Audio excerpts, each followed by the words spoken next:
ธุครับ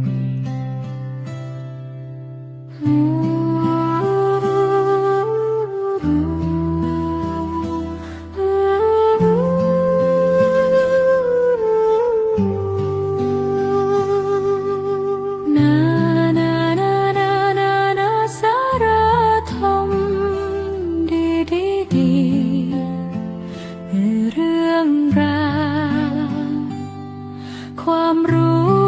คู่ใจธรรมะงดงามฟังแล้วชื่นบานสุขใจทุกวัน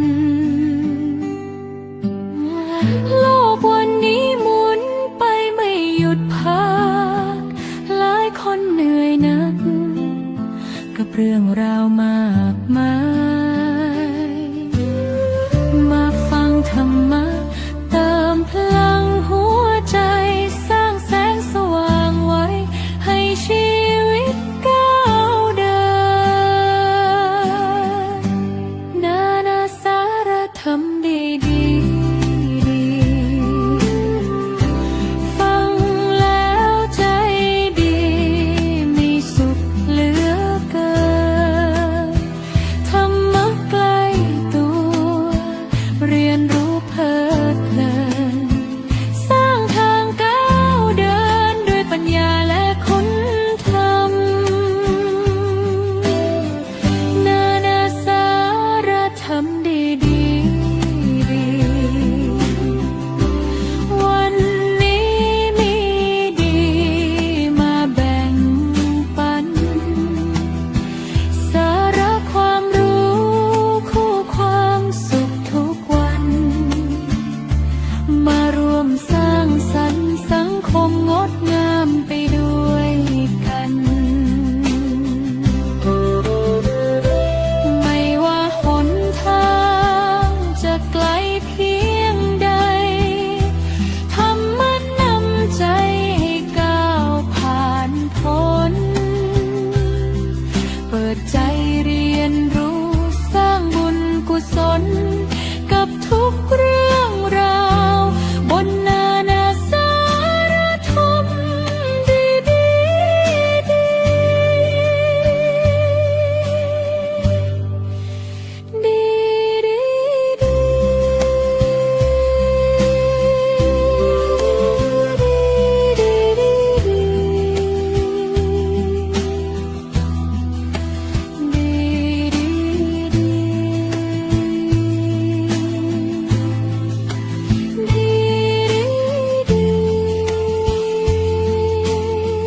นานาสารธรรมดีๆ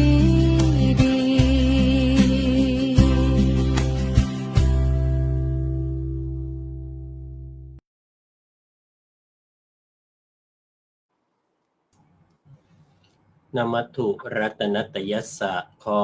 นอบน้อมแด่พระรัตนตรัยน้อมถวายความเคารพครูบาอาจารย์ทุกรูปครับผมเจริญพรศรัทธาญาติโยมผู้รับชมรับฟังรายการนานาสารธรรมดี EP ที่219วันนี้ก็จะได้นำพาทุกท่านมาร่วมรับฟังเสียงธรรมนานาสารธรรมดีจากครูบาอาจารย์แต่ละรูปซึ่งก็ให้เมตตาเข้ามาร่วมในรายการวันนี้ซึ่งก็เบื้องต้นจะขออนุญาตถวายความเคารพท่านพระอาจารย์พระมหาฉลองสุจิตโตวัดใหม่พิเรนกรุงเทพพระมหานครครับสาธุสาธุ รูปตัดมาด้านบนก็พระอาจารย์พระครูสมุสมพรยานาวุฒโธจากวัดพระทองจังหวัดภูเก็ตถวายความเคารพครับลงมาทางด้านล่างท่านพระอาจารย์พระมหาภูมิธรรมภูมิปาโรรักษาการเจ้าวาดวัดโนนหนองขามจังหวัดนครราชสีมาสาธุครับผม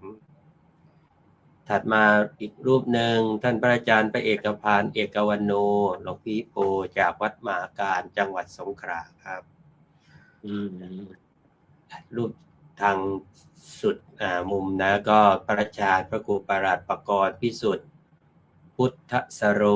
วัดตานีสโมสรพระรามหลวงจังหวัดปัตตานีถวายความเคารพครับอาตมาภาพกับผมก็พระครูสุนทรธรรมนิเทศนะวัฒนาทิพย์เฉลิมพระรามหลวงวันนี้ได้รับมอบหมายให้ทำหน้าที่ของผู้ดำเนินรายการนะก็ประจำวันอาทิตย์ซึ่งก็จะได้พาญาติโยมสาธุชนมาฟังเรื่องราวดีๆเนี่ยวันนี้หัวข้อรักษาศีลอย่างไรให้ได้ทั้งบุญและความสุขซึ่งรายการนี้มีผู้ติดตามรับฟังทั่วโลกนะทั้งยุโรปอเมริกานะแล้วก็เมืองไทยเวลาไทยตอนนี้ก็2 ทุ่มเสร็จแล้วนะครับแล้วก็อเมริกาแคลิฟอร์เนียก็6 นาฬิกาที่อังกฤษก็14 นาฬิกาอเมริกานิวยอร์กก็9 นาฬิกายุโรปมี15 นาฬิกาแล้วก็บริสเบน22 นาฬิกาวันนี้ก็เป็นวันเกิดของสมาชิก FC รายการด้วยก็คือคุณโยมเกษณีไมนุชหรือคุณโยมปลาแล้วก็ขออำนวยอวยพรให้คุณโยมได้มีสุขภาพแข็งแรงติดตามรายการนานาสารธรรมดีๆด้วยแล้วก็วันนี้ก็ตรงกับครบรอบ7 ปีของรายการธรรมะปันสุขด้วยนะเริ่มต้นตั้งแต่สถานการณ์โควิดปี2563รายการได้เกิดขึ้นในวันนี้วันที่2 สิงหาคม2563เป็นต้นมาอันนี้ก็ครบ7 ปีแต่ตอนนี้ถูกรายการนานาสารธรรมดีๆเหมาไปแล้วนะก็เรียกว่าอะไรนะเทคโอเวอร์ไปนะก็จะไปเหลืออยู่คือวันพฤหัสกับวันขอไปวันศุกร์กับวันเสาร์นะจาก7 วันก็จะเหลือ2 วันนะฉะนั้นในเป็นการเทคโอเวอร์เพื่อให้รายการนั้นมีคุณภาพมากขึ้นมีครูบาอาจารย์เข้ามาร่วมมากขึ้นนะก็ไม่เป็นปัญหาตรงนั้นอีกอย่างหนึ่งก็จะได้เรียกว่าร่วมด้วยช่วยกันนะให้ธรรมะนั้นเผยแผ่ไปกว้างขวางมากขึ้นเริ่มต้นวันนี้ก็นะเพื่อไม่เป็นการเสียเวลานะเพราะว่าเขาให้ทำหน้าที่เพียงผู้ดำเนินรายการไม่ใช่เป็นผู้บรรยายนะฉะนั้นต้องกระจายงานกระจายหน้าที่ถวายครูบาอาจารย์ได้เมตตานะแนะนำว่าจะรักษาศีลอย่างไรนะให้ได้บุญและความสุขนะเบื้องต้นขออนุญาตว่าเอาแค่เราคุยกันเรื่องเนี่ยนะโดยเฉพาะอย่างยิ่งศีล 5นะตั้งแต่ข้อปาณาติปาตอทินนาทานกาเมสุมิจฉาจารมุสาวาทสุราเมรยะเนี่ยนะก็ซึ่งเป็นเรื่องที่จะเป็นประเด็นหลักว่าปัญหาทั้งหลายทั้งมวลที่เกิดขึ้นในสังคมก็เพราะคนละเมิดนะไม่ประพฤติอยู่ในศีลธรรมจรรยาที่ดีก็เป็นปัญหาให้สังคมกันอยู่ทุกวันนี้ฉะนั้นทำอย่างไรรักษาศีลอย่างไรบุญก็ได้ความสุขก็เกิดก็จะได้เมตตาขอโอกาสครูบาอาจารย์เริ่มต้นรูปแรก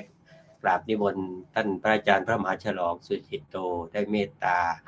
แบ่งปันเรื่องราวที่จะแนะนำให้ญาติโยมสาธุชนทั้งหลายได้ทั้งบุญและความสุขจากผลของการรักษาศีลครับสาธุขอนอบน้อมองค์สมเด็จพระสัมมาสัมพุทธเจ้าผู้ไกลจากกิเลสตรัสรู้ชอบได้โดยพระองค์เองตลอดถึงพระธรรมและพระสงฆ์อริยสาวกทั้งหลายถวายความเคารพพระมหาเถระพระเถรานุเถระทุกรูปทุกนามทั้งที่เป็นพระวิทยากรและก็ที่ติดตามรับชมด้วยขอเจริญพรญาติโยมทั้งหลายทุกคนทุกท่านที่เข้ามาติดตามรับชมรายการธรรมะดีนะดีนะตอนนี้ชักจะคุ้นหูนะพระอาจารย์ ก็จริงๆแล้วญาติโยมทั้งหลายนะเราชาวพุทธเนี่ยถ้าเราตั้งหลักให้ได้ก่อนนะอันนี้ขอพูดเกริ่นๆก่อนว่าศีลเนี่ยมันมีมาตั้งแต่โบราณแล้วก่อนที่พระสัมมาสัมพุทธเจ้าของเราจะประสูติหรือว่าเสด็จอุบัติเสียอีกนะเพราะว่าศีลนั้นก็ได้กฎหมายบ้านเมืองมาทีนี้ไอ้คำว่าศีลเนี่ยครับเราอย่าไปหลงประเด็นนะว่าเช่นรับศีลรับพอเป็นพิธีนะคำนี้หลวงพ่อพุทธทาสท่านบอกท่านค่อนข้างจะ อ่าให้น้ำหนักที่ว่าคือเซนซิทีฟในเรื่องว่าความเชื่อรับพอเป็นพิธีทำพอเป็นพิธีอย่างนี้เป็นต้นครับ รักษาศีลก็พอเป็นพิธีเนี่ย จริงๆแล้วในคำว่าศีลนะครับศีลคือหมายความว่าอะไรครับ หมายความว่าปกตินะถ้าเราใช้ชีวิตให้ปกติเนี่ย ถ้ากับเรามีศีลแล้วหรือถ้าพูดกันตรงไปตรงมาก็คือว่าถ้าเราเนี่ยเข้าใจในเรื่องของการความสันโดษนะครับ ศีลนี่ไม่จำเป็นเลย ไม่ต้องรักษาก็ได้ หรือว่าถ้าพูดตามนัยยะตามนัยยะของพุทธศาสนาเนี่ยศีลเราจะบริสุทธิ์ที่สุดนะณขณะที่เรามีสมาธิสตินะครับ สมาธิสติ ถ้าเรามีถ้าไม่อยากรักษาศีลมันหลายข้อรักษายากมากนะอย่างที่ว่า ไม่ฆ่าสัตว์ตัดชีวิตไม่ลักทรัพย์ไม่อะไรต่างๆ ไม่ละเมิดของรักของหวงหรือว่าไม่พูดคำหยาบเพ้อเจ้ออะไรต่างๆเหล่านี้เป็นต้นหรือว่าไม่ดื่มของมึนเมาอย่างนี้เป็นต้นเนี่ยมัน5 ข้อรู้สึกมันจะยากไปใช่ไหมถ้าเราไม่อยากรักษาทั้ง5 ข้อรักษาอย่างเดียวก็พอนะวันก่อนพูดว่าคือว่าอะไรนะพูดว่าเราจะไม่ละเมิดนะไม่ละเมิดนะของรักของห่วงของคนอื่นนะก็พอใช้ได้แล้วหรือว่าเราไม่บริโภคส่วนเกินนะจริงๆแล้วครับญาติโยมทั้งหลายคนไทยเราเนี่ย มันเวลาเข้าใจอะไรต่างๆเกินมักจะตีความเข้าข้างตัวเองนี่บ่นเช่นหน่อยก่อน เข้าข้างตัวเองแต่มักจะไปอะไรไปใช้คำที่คล้ายๆว่าทะลึ่งตึงตังหรืออะไรต่างๆเหล่านี้ในลักษณะที่ว่าค่อนขอดด้วยอะไรด้วยประมาณนี้นะทีนี้คำว่ารักษาศีลเนี่ย รักษาศีลอย่างไรให้มีความสุขด้วยอะไรด้วยอย่างนี้เป็นต้นพูดง่ายๆว่าถ้าเรารักษาศีลด้วยการแบกศีลเอาไว้ศีลของท่านก็ดับร้อยพูดง่ายไม่บริสุทธิ์แต่ถ้าเราฉันเป็นเจ้าของศีลอีกนะฉันเป็นเจ้าของศีลอย่างนี้ก็รักษายากรักษายากส่วนมากจะทำไม่ได้ที่จริงแล้วคำว่าศีลนะครับข้อ 1 ข้อ 2 ข้อ 3 ข้อ 4 ข้อ 5เนี่ยถามว่าข้อไหนสำคัญที่สุดถ้าตอบแบบง่ายๆก็คือว่าข้อ5เนี่ยสำคัญที่สุดเพราะว่าอะไรเพราะว่ามันทำให้เสียสติถ้าละเมิดข้อ5เมื่อไหร่ทุกอย่างไอ้ข้อที่เหลือเรียบร้อยหมดมันเป็นไปไม่ได้เสียสตินะครับแต่ทีนี้ว่าถ้าเราอะไรเป็นเหตุให้เรารักษาศีลไม่ได้ครับถ้าตอบแบบกำปั้นทุบดินหรือตอบแบบนั้นเราก็เราไม่รู้จักพอไง ศีลรักษาไม่ได้แต่ว่าจะเป็นศีลของโยมหรือศีลของพระนะครับกับอีกอย่างนั้นคือว่าเราไม่เข้าใจคำว่าศีลและเราไม่เข้าใจอานุภาพของศีลและเราไม่เข้าใจคุณประโยชน์ของศีลตลอดถึงว่าเราไม่เข้าใจว่าศีลเนี่ยมันมีไว้ทำไมไม่มีได้ไหมอย่างนี้เป็นต้นนะสรุปให้ฟังว่าศีลเนี่ยครับก็คือกฎหมายในทางศาสนาไม่ต้องไปเขียนเยอะอย่างเช่นในทางอะไรกฎหมายมีกฎหมายรัฐธรรมนูญมีกฎหมายนั่นกฎหมายในสารพัดสารเพกฎหมายลูกกฎหมายแม่กฎหมายในยุ่งไปหมดนะยิ่งไปบัญญัติกฎหมายมากขึ้นนะครับยิ่งทำให้คนเนี่ยไม่เคารพในเรื่องสิทธิเสรีภาพมากขึ้นก็คือว่าละเมิดศีลมากขึ้นปัญหาช่องรอดนะครับทีนี้ว่าแล้วถ้าเรารักษาศีลเอา5 ข้อนี่เอารักษาข้อ5ได้เหอะนะเราไม่เสียสติเพราะฉะนั้นสิ่งต่างๆที่เราประเทศเราก็ดีประเทศในโลกนี้ก็ดีคือหมายความว่าอะไรครับหมายความว่าเราวิ่งตามหาความนิยามคำว่าสันติสุขและสันติภาพเนี่ยนิยามคือต้องตามนิยามของฉันเท่านั้นถึงถูกทีนี้เดี๋ยวนี้มันไปไกลถึงว่าญาติโยมบางกลุ่มบางก้อนนะครับทำท่าจะอะไรครับคือไม่ให้ความสำคัญศีลจากพระแล้วและทำท่าเป็นว่าตัวเองไม่จำเป็นต้องรักกับพระก็ได้อะไรก็ได้แล้วก็รักษาศีลได้อะไรอย่างนี้เป็นต้นนะถ้าพระไปพูดเรื่องศีลเมื่อไหร่บางสถานที่นี่คือไม่ชอบนะครับเนี่ยเพราะว่าอะไรครับเพราะว่ากลุ่มชนเหล่านั้นเราไปให้นิยามในเรื่องของสิทธิเสรีภาพที่เกินพอดีไปพูดง่ายๆว่าเอาแต่ใจตัวเองมากเกินไปอย่างเงี้ยอันนี้ก็อันตรายนะทีนี้คำว่าศีลเนี่ยครับ 5 ข้อเนี่ยพูดง่ายๆว่าถ้าเรามีสติสักอย่างหนึ่งอันผู้ประพฤติธรรมเนี่ยไม่จำเป็นต้องรักษาศีลนะแต่ต้องประพฤติธรรมจริงๆจังๆนะไม่ใช่ประพฤติแบบแต่ประพฤติธรรมแบบขี้โกงนะเพราะเป็นพิธีนี้ ศีลก็สำคัญมากกว่าทีนี้ถ้าเรามองอีกทีคือศีลนะครับเป็นเครื่องอะไรเป็นเครื่องมือในการพัฒนาทางด้านกายภาพทางด้านกายภาพหรือทางด้านอ่าวาจาอะไรกันนะอะไรเงี้ยมันก็โอเคอยู่มันก็โอเคอยู่นี่พัฒนารักษาความเป็นปกติความสมดุลทางกายภาพพูดง่ายๆว่าเราอย่าไปคันไม้คันมือเวลาเห็นทรัพย์ของคนอื่นเราเห็นมดเห็นต่างๆเราต้องมีอะไรครับเขาก็ต้องใช่ไหมเขาก็มี1 ชีวิตเท่ากับเรานะมด1 ตัวก็มี1 ชีวิตเหมือนกับเราเขากำลังพัฒนาตัวเขาเนี่ยไปสู่ภพภูมิสูงขึ้นเรื่อยๆนะครับอย่างเงี้ยถ้าวิวัฒนาการตรงนี้ครับมันพัฒนาจากสัตว์เล็กๆน้อยๆจนไปถึงโน่นนะครับความเชื่อก็ว่ากว่าจะถึงความเป็นมนุษย์เนี่ยชาติภพสุดท้ายก่อนจะเป็นมนุษย์ก็เรียกว่าอะไรเป็นอะไรนะเป็นสุนัขเป็นอะไรอย่างนี้เป็นต้นใช่ไหมครับแล้วก็มาเป็นคนอย่างเงี้ยทีเนี้ยคือสัตว์เดรัจฉานเนี่ยคือว่าพูดง่ายว่ามันบ่งบอกว่าเขาก็พัฒนาตัวเขาเนี่ยจนมาสู่ภพชาติสุดท้ายเป็นสุนัขที่เราจำกันมาเนี่ยก็จะเป็นมนุษย์แล้วเพราะฉะนั้นเราอย่าไปริดรอนสิทธิแห่งความเป็นมนุษย์ของสัตว์เหล่านั้น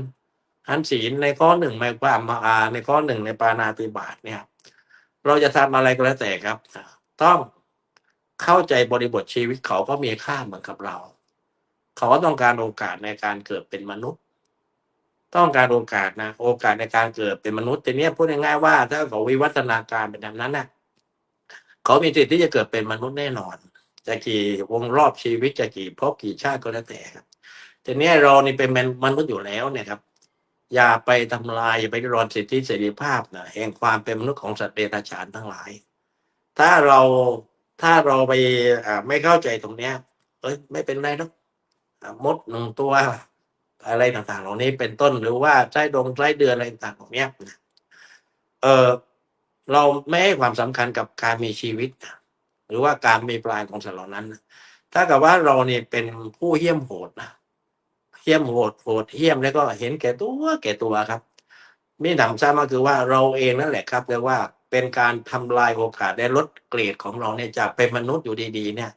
มันกำลังลดเกรดตัวเองนะครับไปสู่ความเป็นสัตว์เดรัจฉานที่ต้อยต่ำต้อยเป็นนั่นนะถือว่าไปอยู่ในน้ำคร่ำเนี่ยอยู่ในน้ำคร่ำนะภาษาปากใต้มันเรียกว่าอยู่ในวังขี้กลา เป็นหนอนใช่ไหมครับอย่างเนี้ยเพราะฉะนั้นครับศีลถ้าเรานะครับศีลถ้าเราเนี่ยให้น้ำหนักให้ความสำคัญกับพัฒนาการของการเกิดเป็นมนุษย์เนี่ยเราจะมีความสุขมากในการให้โอกาสสัตว์เดรัจฉานตรงนั้นเพราะฉะนั้นเมื่อเราเป็นมนุษย์แล้วนะครับเป็นมนุษย์แล้วเนี่ยครับอย่าไปริดรอนสิทธิศีลข้อ 1เนาะสัตว์เดรัจฉานนี้เป็นต้นนะครับไม่ว่าจะตัวเล็กตัวน้อยแล้วแต่เราต้องไม่ทำลายกันและในขณะเดียวกันก็เข้าใจแล้วก็เขาเรียกว่าอะไรนะครับให้โอกาสให้โอกาสสัตว์เหล่านั้นคือไต่เต้ามาเรื่อยๆจนมาถึงภพชาติสุดท้ายเป็นสัตว์4 เท้าอย่างนี้เป็นต้นเขาพร้อมจะเกิดเป็นมนุษย์แล้วนะครับอันเราอย่าไปริดรอนสิทธิของสัตว์เล็กสัตว์น้อยอย่างเงี้ยไม่ว่าจะอยู่ในน้ำคำอะไรก็แล้วแต่ครับส่วนศีลข้อที่ 2ครับคือหมายความว่าอะไรครับเราใช้ข้อสันโดษคือว่ายินดีพอใจในสิ่งที่เรามีนะครับเอาสันโดษนี้ไปปรับใช้แล้วเราจะมีความสุขกับการที่ว่าเราเนี่ยมีชีวิตนะและเราจะรักษาศีลแบบนี้เรียกว่าเรารักษาศีลด้วยความสบายใจไม่ใช่รักษาศีลด้วยความเครียดแต่ถ้าเรารับจากพระแล้วไม่รู้อีหน่อยเหน่เราไปต่างๆนี่เราไม่ได้รักษาอย่างนั้นไม่ได้ศรัทธาที่จะรับศีลนะขอรับก็เป็นพิธีเนี่ยอย่างเงี้ยพูดง่ายๆว่าเราเองนะครับคือพูดง่ายๆว่าคือไม่เข้าใจในหลักของศีลนะครับถ้าเข้าใจหลักของศีลเนี่ยเราจะอะไรก็เรียกว่าคือเราจะเคารพพัฒนาการของความเป็นมนุษย์นะครับเมื่อเป็นอย่างนี้แล้วก็ว่าเราก็สบายใจเราไม่ต้องไปแบกศีลเราไม่ต้องไปอะไรต่อมีอะไรนะครับเนี่ยแล้วต่อไปในข้อที่ 3อีกก็เช่นเดียวกันครับลูกเราเมียเราหรือว่าสมาชิกในครอบครัวเราตระกูลเรารักเราหวัง มากปานใดนะถ้าผู้อื่นก็เช่นเดียวกันนะเราต้องให้เกียรติซึ่งกันและกันนะครับพูดง่ายว่าไอ้ของรักของหวงนะข้อที่สามเนี่ยเป็นข้อที่สำคัญมาก ถ้าเราพูดตามกิเลสระดับกลางๆเรียกว่าพูดไงถ้าเราไม่ไปสร้างหรือว่าไม่เป็นต่อมนะหรือไม่เป็นบ่อเกิดไม่เป็นสะพานเชื่อไม่เกิดอะไรต่างๆตรงนี้หมายความว่าเราสามารถดักกิเลสเอาไว้ได้ด้วยศีลนะครับก็คือหมายความว่าเรื่องราคาตัวเริ่มเทิมเนี่ยข้อนี้ไอ้ตัวราคาเนี่ยมันทำให้เราเนี่ยเกิดการละเมิดศีลข้อที่สามได้ง่ายมากนะครับไม่ใช่ตัวกามนะตัวราคาก็เรียกว่าคือมันย้อมใจเรา เห็นนะเนี่ยเห็นผู้หญิงสวยๆมันย้อมใจนะอย่างนั้นอย่างนี้เนี่ยศึกไปตั้งหลายองค์นะเจ้าคุณยังศึกเลยนั่นเลยเนี่ยอยู่ไม่รอดใช่ไหมครับ มันย้อมใจที่พูดง่ายๆว่าถ้าเราเอาชนะตรงนี้ด้วยความที่เราเข้าใจว่าราคาเนี่ยมันย้อมนะครับ มันย้อมใจเราเนี่ยครับให้ไปพัวพันก็ทำให้เรานี่ละเมิดสิทธิเสรีภาพในเรื่องของพรหมจรรย์ความบริสุทธิ์แห่งพรหมจรรย์ของผู้อื่นนะครับนะส่วนในข้อที่สี่ก็ว่าคือศีลข้อที่สี่ก็ว่าคือพูดง่ายๆให้เราเนี่ยจะพูดจาอะไรก็แล้วแต่ครับต้องคิดก่อนที่จะพูด เพราะถ้าเราไม่คิดก่อนที่จะพูดออกไปเนี่ยคำพูดเป็นนายเราแล้วที่มันอันตรายนะครับมันอันตรายมากๆเลยนะอย่างอะไรต่อมีต่างๆถ้าเรามองตอนเนี้ยเรามองตอนเนี้ยเรามักจะไปให้น้ำหนักคำพูดของผู้ที่มีกำลังทรัพย์มีอำนาจมีอาวุธนะครับทีนี้ถ้าเราไปให้น้ำหนักตรงนั้นมากเกินไปนะครับถ้ากับว่าเราเนี่ยเปิดช่องเปิดโอกาสให้คนเหล่านั้นละเมิดศีลนะครับเพราะฉะนั้นเมื่อเรารักษาศีลแล้วเราอยากก็เรียกว่ามีความสุขมีอะไรต่างได้ไปสวรรค์ณขณะที่เราเนี่ยตั้งใจถูกต้องไว้แล้วเนี่ย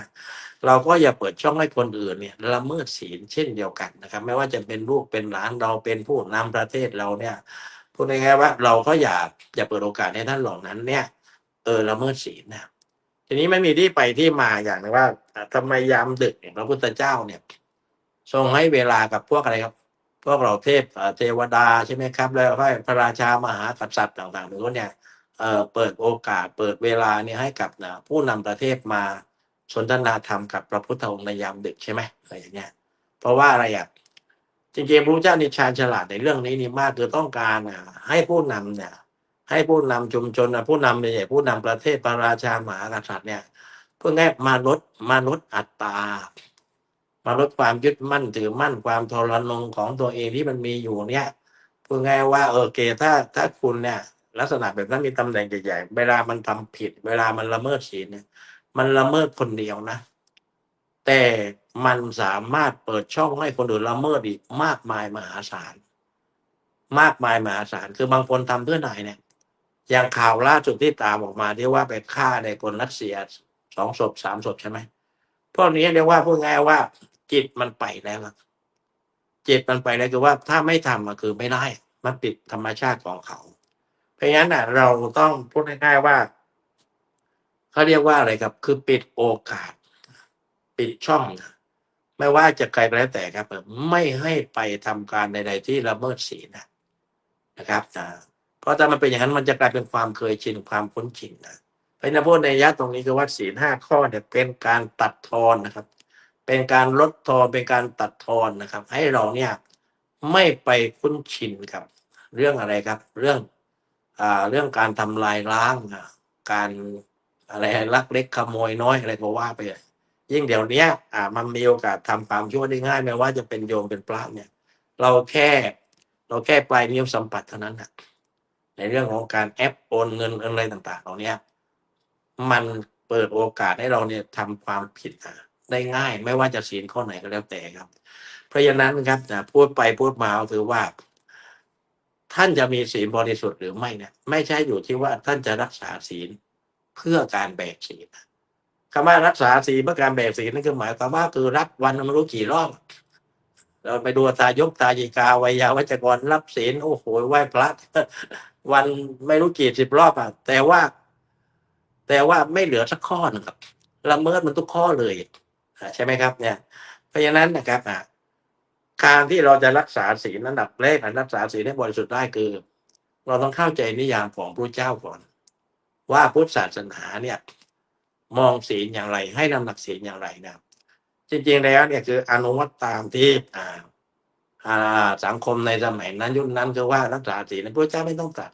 แต่หัวใจสำคัญที่ว่าทำให้เราเนี่ยมีศีลบริสุทธิ์หรือไม่นะครับมันอยู่ที่เราเนี่ยมีใจศรัทธาในศีลไหมเชื่อไหมว่าศรัทธาคือความเชื่อว่าศีลนี่แหละมันสร้างสันติสุขให้เกิดกับสังคมอย่างนี้เป็นต้นนะครับทีนี้มันจะมีอย่างนั้นได้ก็ต่อเมื่อว่าคุณมีสติมากพอไหมถ้าคุณมีสติมากพอคุณก็มีปัญญามากพอแต่ถ้าคุณมีสติน้อยคุณก็มีปัญญาน้อยไม่มีปัญญาน้อยนะครับแต่การจะรักษาศีล4 ข้อ 5 ข้อมันเป็นอะไรที่ยากยากมากนะเราจะไปห้ามเราจะไปบอกว่าวิยาวัจกรอะไรที่ทำหน้าที่ต่างๆเนี่ยอย่างนั้นอย่างนี้วิยาวัจกรมันโกรธเรานะครับผมนี่ครับหรืออาตมาภาพเนี่ยเคยชนกับวิยาวัจกรนี่แหละคือเราชอบไปรู้ทัน ที่นโน่นไปรู้ทันผมดุวิยาวัจกรผมไม่สนใจทีนี้อีกส่วนหนึ่งก็คือว่าก็ไม่อยากไปเข้าล้ำตรงนั้นนะครับเพราะว่ามันก็มากเกินไปทีนี้ถ้าว่าโยมบอก5 ข้อในการรักษาศีลมันยากนักโยมรักษาอะไรครับรักษาใจตัวเองก็พอนะครับในนี้คำว่ารักษาใจตัวเองเนี่ยโยมต้องทำอย่างไรให้โยมเนี่ยใจของโยมเนี่ยไม่ไปเคยชินกับอะไรครับพวกราคะโทสะโมหะอะไรต่อมีอะไรอย่างนี้เป็นต้นไม่เคยชินกับนิวรณ์อย่างนี้เป็นต้นนะแค่เนี้ยศีลไม่ต้องรักษาหรอกเพราะอะไรมันรักษาไปในตัวทีนี้ศีลที่มันบริสุทธิ์จริงๆคือมันบริสุทธิ์ในขณะที่จิตของเรามันมีสมาธิสตินะครับแล้วก็มีปัญญารับรองได้ศีลบริสุทธิ์ทีนี้พูดตรงนี้แล้วก็คือว่าจะพูดสุดท้ายโยมได้ฟังว่าการจะรักษาศีลไม่จำเป็นต้องไปสมาทานศีลกับใครเลยคุณสมาทานศีลกับตัวคุณเองนี่แหละนะว่าข้าพเจ้าตั้งใจรักษาศีล5 ข้ออย่างที่อาจารย์พระครูบอกเมื่อกี้ครับตั้งใจว่าฉันไม่จะรักษาศีล5 ข้อข้อ 1 ข้อ 2 ข้อ 3 ข้อ 4 ข้อ 5ก็ว่าไปเลยไม่ต้องไปสมาทานกับใครสมาทานเดี๋ยวคุณก็โกหกอีกครับเพราะอะไรคุณไปสมาทานเพราะถูกบังคับให้สมาทานงั้นคุณต้องมีศรัทธานะมีศรัทธาแล้วก็ตั้งใจแล้วที่จะนะเพิ่มอะไรครับเพิ่มความถูกต้องให้กับสังคมโดยที่เราไม่ไปละเมิดศีลแต่นี้ว่าที่ง่ายที่สุดคือคุณต้องประพฤติธรรมคุณต้องปฏิบัติธรรมนะครับแต่ถ้าคุณเข้าใจว่าแก่นแท้พุทธศาสนามันมาที่มันเกิดขึ้นมาคือเชื่อมโยงฝ่ายที่สุดตรงและฝ่ายที่หย่อนยานเนี่ยให้มันมาพบกันครึ่งทางเมื่อพบกันครึ่งทางเมื่อไหร่นั้นแสดงว่าคุณมีอะไรคุณมีสติสัมปชัญญะมากพอแล้วนะพอมากพอแล้วเนี่ยคุณก็ไม่อะไรไม่เปิดช่องให้ฝ่ายที่ย่อหย่อนหรือในสังคมบางคนเนี่ยลูกท่านหลานเธอทั้งหลายเนี่ยมันอย่างนั้นมันอย่างนี้เพราะฉะนั้นกับท่านทั้งหลายศีลเราจะบริสุทธิ์หรือไม่อยู่ที่ว่าคุณมีสติปัญญาไหมมากพอไหมไอ้ตัวสตินี่ครับมันจะอะไรครับคอยปกป้องจิตของเราเนี่ยไม่ให้ไปเกลือกกลัวกับไปเรื่องตัณหาราคะต่างๆนะครับเมื่อไม่ไปเกลือกกลัวคือไม่ไปคุ้นจริงกับพวกเรานั้นเนี่ยคุณก็ไม่มีทางที่จะไปละเมิดศีลอย่างคุณละเมิดศีลข้อที่ 1เนี่ยนั้นแสดงว่าคุณขาดอะไรครับคุณขาดเมตตาแล้วหรือว่าคุณไม่เคารพสิทธิเสรีภาพแล้วก็ข้อหนึ่งก็เช่นเดียวกันกับท่านทั้งหลายแต่ถ้าว่าแต่ข้อตรงไปตรงมาข้อ3เนี่ยถ้าคุณไม่ถูกราคะครอบงำเนี่ยนั่นคือหมายความว่าจิตคุณไม่คุ้นเคยกับราคะคุณก็ไม่มีทางที่จะไปละเมิดศีลข้อที่3ได้อย่างนี้เป็นต้นทีนี้ถ้าพูดง่ายๆว่าถ้าเราเข้าใจตรงนี้เมื่อไหร่ปั๊บเนี่ยเราใช้ชีวิตด้วยความสันโดษตัวเดียวนี่พอแล้วนะครับพอแล้วเพราะเรามีความสันโดษเมื่อไหร่ครับมันช่วยกระตุ้นมันมีอะไรมันสามารถที่จะยกระดับจิตเราเนี่ยครับถือว่าให้มีสมาธิสติและเปิดช่องให้เราเนี่ยได้ทำหน้าที่ของเราให้บริสุทธิ์ฉะนั้นศีลถ้าพูดในยักษ์หนึ่งก็หมายความว่าถ้าเรารักษาได้5 ข้อครับมันเป็นการปูพื้นฐานเนี่ยเพื่อไปสู่มรรคผลนิพพานได้สบายๆเราไม่จำเป็นต้องนั่นต้องนี่ต้องโน่นเนี่ยหรือถ้าเราขี้เกียจรักษาถ้าเรานั่งสมาธิไปปฏิบัติทำไปอย่างที่กล่าวแล้วนะครับศีลบริสุทธิ์โดยอัตโนมัติไม่ต้องไปรับกับพระหรอกไม่ต้องไปรับกับพระถ้าคุณเข้าใจตรงนี้มันก็สบายๆนะครับทีนี้สรุปให้ฟังว่า ถ้าคุณรักษาศีลด้วยความมุ่งหวังด้วยความคาดหมายหรือด้วยความตั้งใจว่าศีลเป็นบันไดแห่งพระนิพพานนะสีเลนะสุขติงยันติสีเลนะโภคสัมปทาสีเลนะนิพพุติงยันติใช่ไหมชัดเจนเลยครับงั้นพอคุณตรงนั้นได้เมื่อไหร่ปั๊บคุณก็มาเก็ตว่าคุณรักษาจิตดีกว่าไอ้จิตที่คุณรักษาเนี่ยมันจะมีสมาธิสติแล้วคุณจะไปรักษาศีลตรงนี้ถ้าจิตเรามีสมาธิสติเราจะสันโดษง่ายๆเลยคือว่ารักษาจิตดีกว่าแต่ว่าคุณถ้าคุณยังไม่สามารถรักษาจิตได้ตามที่บอกนะครับคุณก็พยายามรักษาความละเมิดอะไรต่างๆที่คุณคิดจะละเมิดเนี่ยในเรื่องของทางกายทางวาจาก็ใช้ศีลเนี่ยรักษาศีลนะครับเพื่อเป็นบันไดไต่ไปต่ออะไรครับไปเรื่องของอริยมรรคอริยผลถ้าไปตรงนั้นได้เมื่อไหร่เนี่ยศีลไม่จำเป็นต้องไปรักษาแล้วนะครับเพราะฉะนั้นนะครับการรักษาศีลเนี่ยมันจะได้ประโยชน์มากมายมันจะสร้างความร่ำรวยให้กับคุณมันจะพัฒนาอะไรกับสิ่งที่คุณไม่โอเคอย่างโน้นเนี่ยเกิดอย่างยึดมั่นถือมั่นเนี่ยทำก็เรียกว่าอะไรครับเราจะคลายสิ่งเหล่านั้นทั้งหมดเลยครับเพราะงั้นถ้าเราเข้าใจเจตนารมณ์ตรงนี้ว่าพระเจ้าศาสนาพุทธสอนอะไรเนี่ยพูดตรงๆว่าพระเจ้าสอนเรื่องการพัฒนาจิตใจถ้าจิตเรามีสมาธิสติเมื่อไหร่ครับศีลไม่ต้องรับมันก็มีศีลอยู่ทุกลมหายใจออกเข้าอยู่แล้วนะครับได้พูดมาพอสมควรเก็บเวลาวันนี้เนาะ20:30กว่าแล้วนะครับสรุปว่าญาติโยมทั้งหลายถ้าจะรักษาศีลให้บริสุทธิ์รักษาจิตเสียก่อนแต่ถ้าโยมบ้านนั่งสมาธิโยมยังทำให้เป็นอย่างโน้นอย่างนี้อย่างนั้นก็โยมก็ต้องไปดูคำจำกัดความนิยามของศีลแต่ละข้อที่อาจารย์พระครูบอกว่ามันแค่ไหนอย่างไรเราก็อย่าทำผิดตรงนั้นแต่ถ้าเราต้องการพัฒนาการให้ไปสุดยอดมากกว่านี้คุณรักษาจิตด้วยการประพฤติธรรมปฏิบัติธรรมและวิธีปฏิบัติธรรมที่ง่ายที่สุดที่พระเจ้าตรัสเอาไว้ก็คือว่าอานาปานสติไปศึกษาดูเลยมันง่ายนิดเดียวนะครับอันนี้ก็พอสมควรเก็บเวลานะครับขออวยพรนะครับให้ครูบาอาจารย์ทุกรูปทุกนามมีสุขภาพแข็งแรงสมบูรณ์เจริญรุ่งเรืองในอริยมรรคในอริยผล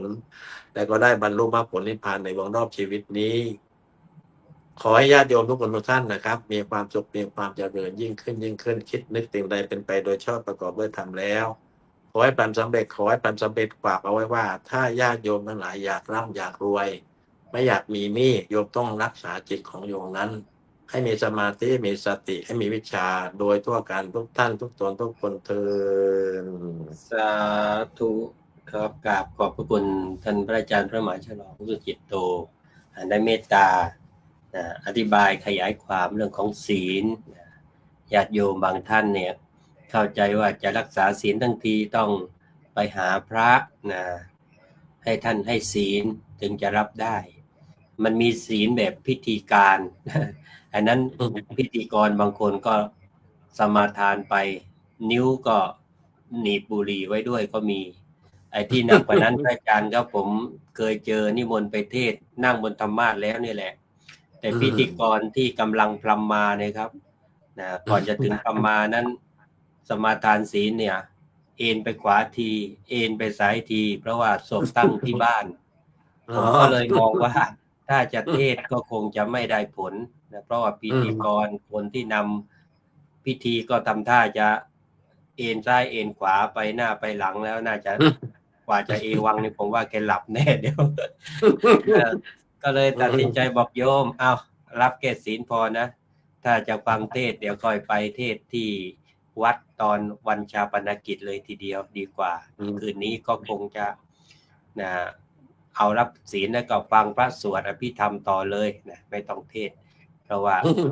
จัดงานริมถนนด้วยรถก็วิ่งไปวิ่งมาโอ้ยเสียงดังไหนคนเมาอีกคนกินข้าวอีกโอ้เกรงกังพอพระเทศเนี่ยกลิ่นก็โชยมาจมูกมันก็ไปกับเขาด้วยกลิ่นเข้ามานี่ท้องก็ร้องโอ้บรรยากาศมันไม่เอื้อครับผมก็เลยบอกว่าโยมนะก็เอาเทศไว้วันเผาแล้วกันนะโยมก็เจ้าภาพก็รับได้เพราะว่าพิธีกรวันเผานี้ดูหน้าตาสดชื่นหน่อยครับอันนั้นคงจะเรียบร้อยกว่าทีนี้ก็เป็นเรื่องที่เรียกว่าเพียงเรานึกว่าวันนี้เราจะไม่เบียดเบียนใครเราจะไม่ ไปหยิบฉวยของใครไม่ประพฤติผิดในคู่ครองใครไม่ใส่ร้ายป้ายสีพูดจาให้ร้ายใครนะจะไม่ทำลายสติปัญญาตัวเองเนี่ยเท่านี้ศีลก็เกิดขึ้นแล้วโยมอย่าไปคิดว่าถือศีลแล้วมันหนักอย่างที่อาจารย์บอกนะโอ้ต้องไปแบกศีลเนี่ยมันไม่ใช่แบกปูนแบกอิฐนะโยมถือศีลนี่ นะมันเบาที่สุดเลยถ้าคนมีศีลนี่เบาที่สุดไอ้ที่ไม่มีศีลเนี่ยคือมันหนักเพราะว่าไม่มีศีลนั่นแหละแต่ถ้ามีศีลแล้วเบานะจิตใจมันสบายไปไหนมาไหนปลอดภัยที่สุดศีลรักษาเพราะเรารักษาศีลเนี่ยแต่ที่ศีลไม่รักษาเราเพราะเราไม่รักษาศีลนั่นเองอันนี้อาจารย์ก็เมตตาแล้วก็อย่าไปดูถูกดูแคลนสัตว์ตัวเล็กตัวน้อยโยมนะมดแมงต่างๆเนี่ยมันก็มีชีวิตมันก็หนึ่งชีวิตเหมือนกันนะแต่ถ้าเราจะมาเปรียบว่าคนหนึ่งคนกับมดหนึ่งตัวนี่มันก็ชีวิตหนึ่งชีวิตนั่นแหละแต่ว่าความหนักเบาในทางการกระทำเนี่ยมันก็แตกต่างกันก็จริงแต่สัตว์มันก็รักชีวิตนะมันก็อยากจะมีชีวิตอยู่นานๆนะแต่ว่าวัฏจักรชีวิตเราก็เข้าใจอย่างยุงเนี่ยแค่มันมาเกาะดูดเลือดเราไปเป็นอาหารเนี่ยโทษประหารชีวิตแล้วนะไอ้คนที่ฆ่าคนตาย5 คนยังไม่ถึงขั้นนั้นเลยแต่ว่ายุงดูดเลือดไปนิดเดียวโทษประหารชีวิตแหละนะคนที่ทำร้ายฆ่าคนตายนะยังมีคนคัดค้านว่าไม่ได้นะทำไปประหารไม่ได้อะไรทำนองเนี่ยนะแล้วชีวิตทุกชีวิตเขาก็รักตัวกลัวตายทั้งนั้นอันนี้ก็เป็นเรื่องที่ทุกท่านก็เข้าใจฉะนั้นเดี๋ยวถ้าท่านพระอาจารย์จะมีศาสนกิจต่อก็นิมนต์นะครับตามอัธยาศัยถ้าจะเมตตาอยู่ต่อก็แล้วแต่นะครับผมตามอัธยาศัยเหมือนกันเพราะว่าครูบาอาจารย์แต่ละรูปท่านก็มีศาสนกิจโยมนะก็ต้องทำบางทีในช่วงเข้าพรรษานี่สอนพระนวากะมั่งดูแลญาติโยมที่มาร่วมปฏิบัติธรรมที่วัดบ้างนะเดี๋ยวท่านก็ยังเมตตาสละเวลามารูปต่อไปก็จะได้อารัตนาท่านพระอาจารย์พระครูสมุทรสมพรนะครับญาณวุฒโธจากจังหวัดภูเก็ตวัดพระทองขอนิมนต์ครับสาธุผมขอลาก่อนเนาะสาธุครับสาธุครับนมัตถุรัตนตยัสสะขอนอบน้อมแด่พระรัตนตรัยอันเป็นที่เคารพสูงสุดของเราท่านทั้งหลายกราบนมัสการถวายความเคารพเจ้าคณะพระสังฆาธิการครูบาอาจารย์พระธรรมวิทยากรทุกรูปโดยมีพระอาจารย์พระมหาฉลองสุจิตโตเป็นประธานพระอาจารย์พระครูสุนทรธรรมนิเทศผู้ดำเนินรายการพระอาจารย์มหาภูมิธรรมภูมิปาโลพระอาจารย์พระครูประหลัดปกรณ์พิสุทธิ์พุทธสโรและก็พระอาจารย์เอกพันธ์พระอาจารย์หลวงพี่ฮิปโปและก็ครูบาอาจารย์ทุกรูปครับที่กำลังรับชมรับฟังรายการนานาสาระธรรมอยู่ในขณะนี้ตลอดถึงญาติโยมศรัทธาสาธุชนญาติโยมทุกคนทุกท่านที่กำลังรับชมรับฟังธรรมะออนไลน์รายการนานาสาระธรรมดีทุกช่องทางคุณโยมพบกันในวันนี้อย่าลืมกดไลค์กดแชร์เพื่อแผ่เป็นธรรมทานร่วมกันมาพบกันหลังจากที่ครูบาอาจารย์พระธรรมวิทยากรทุกรูปได้เข้าพรรษาหลังจากที่ช่วงวันเข้าพรรษาไม่ได้มาพบกับญาติโยมหลายวันพอสมควรเหมือนกันหลังจากนั้นก็เพราะว่าอย่างที่พระอาจารย์พระครูสุนทรธรรมนิเทศพิธีกรท่านได้กล่าวไว้ในเบื้องต้นคุณโยมว่าแต่ละรูปก็มีศาสนกิจในการประพฤติปฏิบัติในช่วงห่วงเวลาที่ผ่านมาแน่นอนว่าแต่ละรูปเนี่ยอาจจะมีโดยเฉพาะพระอาจารย์มหาภูมิธรรมภูมิปาโลช่วงนี้จะรู้ซึ้งถึงว่าการทำหน้าที่ของการเป็นผู้รักษาการเจ้าอาวาสคือเป็นผู้นำเนี่ยจะมีภารกิจศาสนกิจมากขนาดไหนท่านก็จะโอ้โหช่วงนี้จะเห็นว่าท่านมีภารกิจเยอะโดยเฉพาะอาจารย์อีกรูปหนึ่งก็คือพระอาจารย์มหาอุดมพรอุตตมวโรเนี่ยท่านถึงขนาดโพสต์ลงจากในเฟซเลยคุณโยมว่างดรับกิจนิมนต์เพราะว่าตอนนี้กิจนิมนต์เต็มโอ้โหขนาดนั้นเลยว่าศาสนกิจท่านเยอะแล้วก็ครูบาอาจารย์ทุกรูปนี่แหละแต่ว่าด้วยความเมตตาแล้วก็ด้วยความที่ครูบาอาจารย์เนี่ยมีจิตในการที่เป็นผู้ที่เสียสละแล้วก็เป็นผู้ที่จะทำหน้าที่ของเป็นผู้เผยแผ่ธรรมเลยมารวมกันทำหน้าที่แสดงธรรมให้แก่ญาติโยมได้ฟังโดยเฉพาะวันนี้พ เรามาพูดถึงเรื่องของศีลการรักษาศีลอย่างไรให้ได้ทั้งบุญและความสุขพูดไปพูดมาโยมบอกว่าเอ๊ะทำไมรายการเราพูดถึงเรื่องศีลบ่อยจังเลยในช่วงนี้วันก่อนนี้ก็รู้สึกจะคีย์เวิร์ดก็เรื่องของศีลครูบาอาจารย์ก็พูดเรื่องของศีลอยู่แล้วทำไมต้องมาพูดบ่อยๆเพราะว่าช่วงเข้าพรรษาเนี่ยก็อยากให้ญาติโยมมาระลึกนึกถึงเรื่องของศีลอยู่บ่อยๆการที่เรามาพูดถึงเรื่องของศีลอยู่บ่อยๆเนี่ยเป็นสิ่งที่สำคัญเพราะเป็นหลักของชีวิตของเราพระอาจารย์มหาฉลองบศีลก็คือกฎหมายทางศาสนาศีลเป็นเครื่องมือพัฒนากายภาพของมนุษย์ของเรานั้นก็อยู่ทำให้เกิดความสุขเกิดความสงบเกิดความร่มเย็นในตนเองในสังคมในครอบครัวในประเทศชาติในโลกใบนี้ก็ต้องไม่พ้นจากศีลศีลจะเป็นหลักปฏิบัติพื้นฐานของพุทธศาสนิกชนและบุคคลทั่วไปในโลกใบนี้ฉะนั้นครูบาอาจารย์จึงมาเน้นย้ำทำความเข้าใจให้เราฟังเรื่องศีลอยู่บ่อยๆนั้นฟังแล้วให้เกิดบุญฟังแล้วให้เกิดมงคลฟังแล้วให้เกิดสติเกิดปัญญากับพวกเราเพื่อจะน้อมนำมาประพฤติปฏิบัติ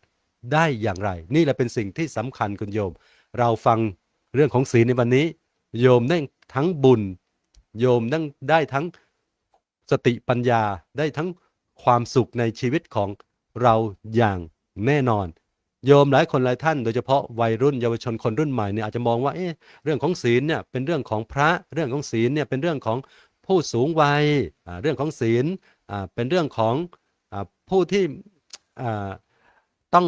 เข้าสู่วัยเท่าชแรแก่ชราอะไรประมาณนี้คุณโยมส่วนมากบางคนก็ไม่มองถึงว่าเป็นสิ่งที่สำคัญกับชีวิตของเราทุกระดับชั้นไม่ว่าจะเป็นเด็กไม่ว่าจะเป็นผู้ใหญ่ไม่ว่าจะเป็นพระไม่ว่าจะเป็นฆราวาสญาติโยมก็มีความสำคัญอย่างที่พระอาจารย์ครูบาอาจารย์ได้บอกแล้วว่าศีลเนี่ยเป็นเครื่องฝึกหัดดัดพฤติกรรมของพวกเราพัฒนาจิตใจของพวกเราศีลเป็นพื้นฐานของสมาธิสมาธิเป็นพื้นฐานของปัญญาและปัญญานี่แหละเป็นพื้นฐานของความพ้นทุกข์ได้ฉะนั้นศีลจะเป็นพื้นฐานเป็นเบื้องต้นเป็นที่ตั้งเป็นบ่อเกิดแห่งคุณงามความดีทั้งหลายท่านจึงบอกศีลเนี่ยเป็นประธานของธรรมทั้งหลายทั้งปวงบุคคลจึงต้องชำระศีลครูบาอาจารย์เวลาให้ศีลจึงบอกว่าสีเลนะสุขติงยันติสีเลนะโภคสัมปทาสีเลนะนิพพุติงยันติตัสสมาสีหลังวิโสทะเยฟังบ่อยๆโยมเข้าใจไหมว่าศีลเนี่ยทำให้ไปสู่สุคติศีลเนี่ยทำให้เรามีโภคทรัพย์ศีลทำให้เราไปสู่มรรคผลนิพพานและเราจึงต้องชำระศีลให้บริสุทธิ์กันด้วยการที่เราฟังธรรมฟังเรื่องของศีลอย่างเนี้ยทำไมถึงฟังแล้วจะให้ได้บุญล่ะคุณโยมรักษาศีลอย่างไรถึงให้ได้บุญแน่นอนคุณโยมในบุญกิริยาวัตถุ3ในข้อที่2บุญสำเร็จด้วยการรักษาศีลบุญสำเร็จด้วยการภาวนาบุญสำเร็จด้วยการให้ทานทานามัยศีลมัยและภาวนามัยบุญก็สำเร็จด้วยจากการที่เราเนี่ยรักษาศีลเมื่อเรารักษาศีลศีลก็รักษาเราศีลรักษาเราแล้วเราก็จะมีความสุขสงบเย็นในชีวิตของเราโยมว่าจริงไหมเพราะอะไรเมื่อเราเป็นผู้ที่มีศีลรักษาศีลประพฤติอยู่ในศีลในศีลเนี่ยคือการที่เราสำรวมระวังกายวาจาของเราให้เป็นปกติศีลจึงไม่ใช่ข้อห้ามโยมท่านหลายคนหลายท่านจะบอกว่าอุ้ย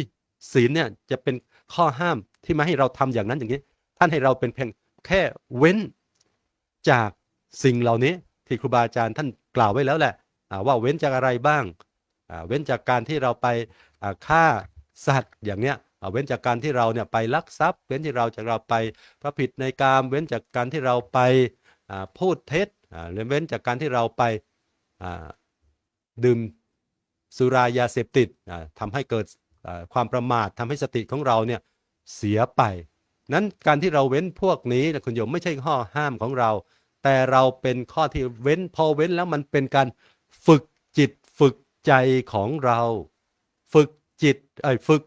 พฤติกรรมพัฒนาพฤติกรรมของเราให้มันดีมันให้มันประเสริฐให้มันละเอียดมากยิ่งขึ้นการที่เรามาประพฤติ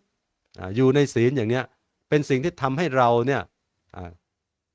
ละกิเลสที่เป็นความหยาบในเรื่องพฤติกรรมที่ไม่ดีไม่งามไม่สวยของเราได้ฉะนั้นให้เห็นความสำคัญก่อนคุณโยมว่าศีลมีความสำคัญกับชีวิตของเราอย่างไรอย่างที่ครูบาอาจารย์บอกไว้อยู่เสมอว่าศีลห้าเนี่ยเป็นหลักประกันความเป็นมนุษย์ของพวกเรามนุษย์แตกต่างจากสัตว์เดรัจฉานก็ด้วยที่เรารู้จักยับยั้งชั่งใจรู้จักผิดชอบชั่วดีถ้าคนขาดศีลแม้จะมีความรู้แม้ถ้าคนขาดศีลแม้จะเป็นผู้ที่มีทรัพย์มากแม้จะมีตำแหน่งมากใหญ่โตขนาดไหนก็สร้างความ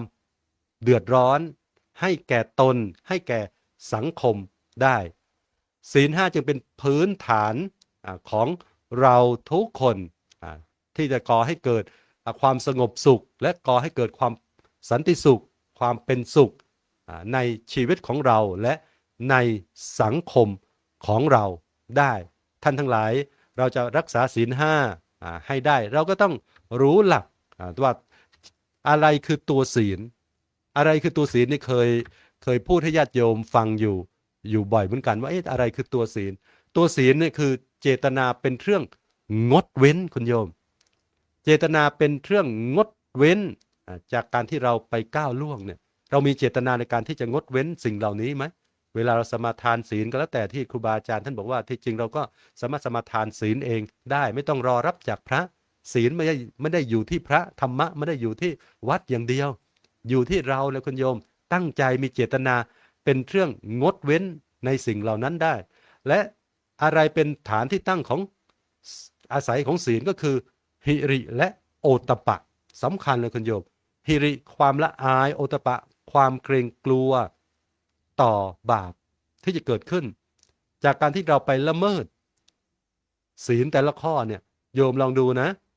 ถ้าศีลนี่เป็นหลักประกันที่ครั้งก่อนครูบาอาจารย์ก็เคยพูดแล้วประกันชีวิตประกันทรัพย์สินประกันเรื่องของครอบครัวประกันของเรื่องความซื่อสัตย์ประกันเรื่องของสติปัญญาอะไรต่างๆเนี่ยของเราที่จะอยู่ในสังคมในโลกใบนี้ให้เกิดความผาสุกแล้วเรื่องของการประกันโดยเฉพาะจะพูดแค่เรื่องของประกันชีวิตของเรา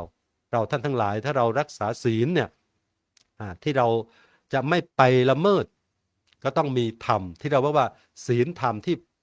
ควบคู่กันที่อาจารย์มหาฉลองได้พูดเกริ่นไว้เมื่อกี้แล้วว่าเป็นยังไงจะรักษาศีลข้อที่หนึ่งแบบผู้เป็นบัณฑิตผู้มีปัญญาเนี่ยคุณโยมไม่ใช่แค่รักษาไม่ใช่แค่ฟังมารับมาแล้วก็ทำตามไปแค่นั้นแต่เราฟังแล้วเนี่ย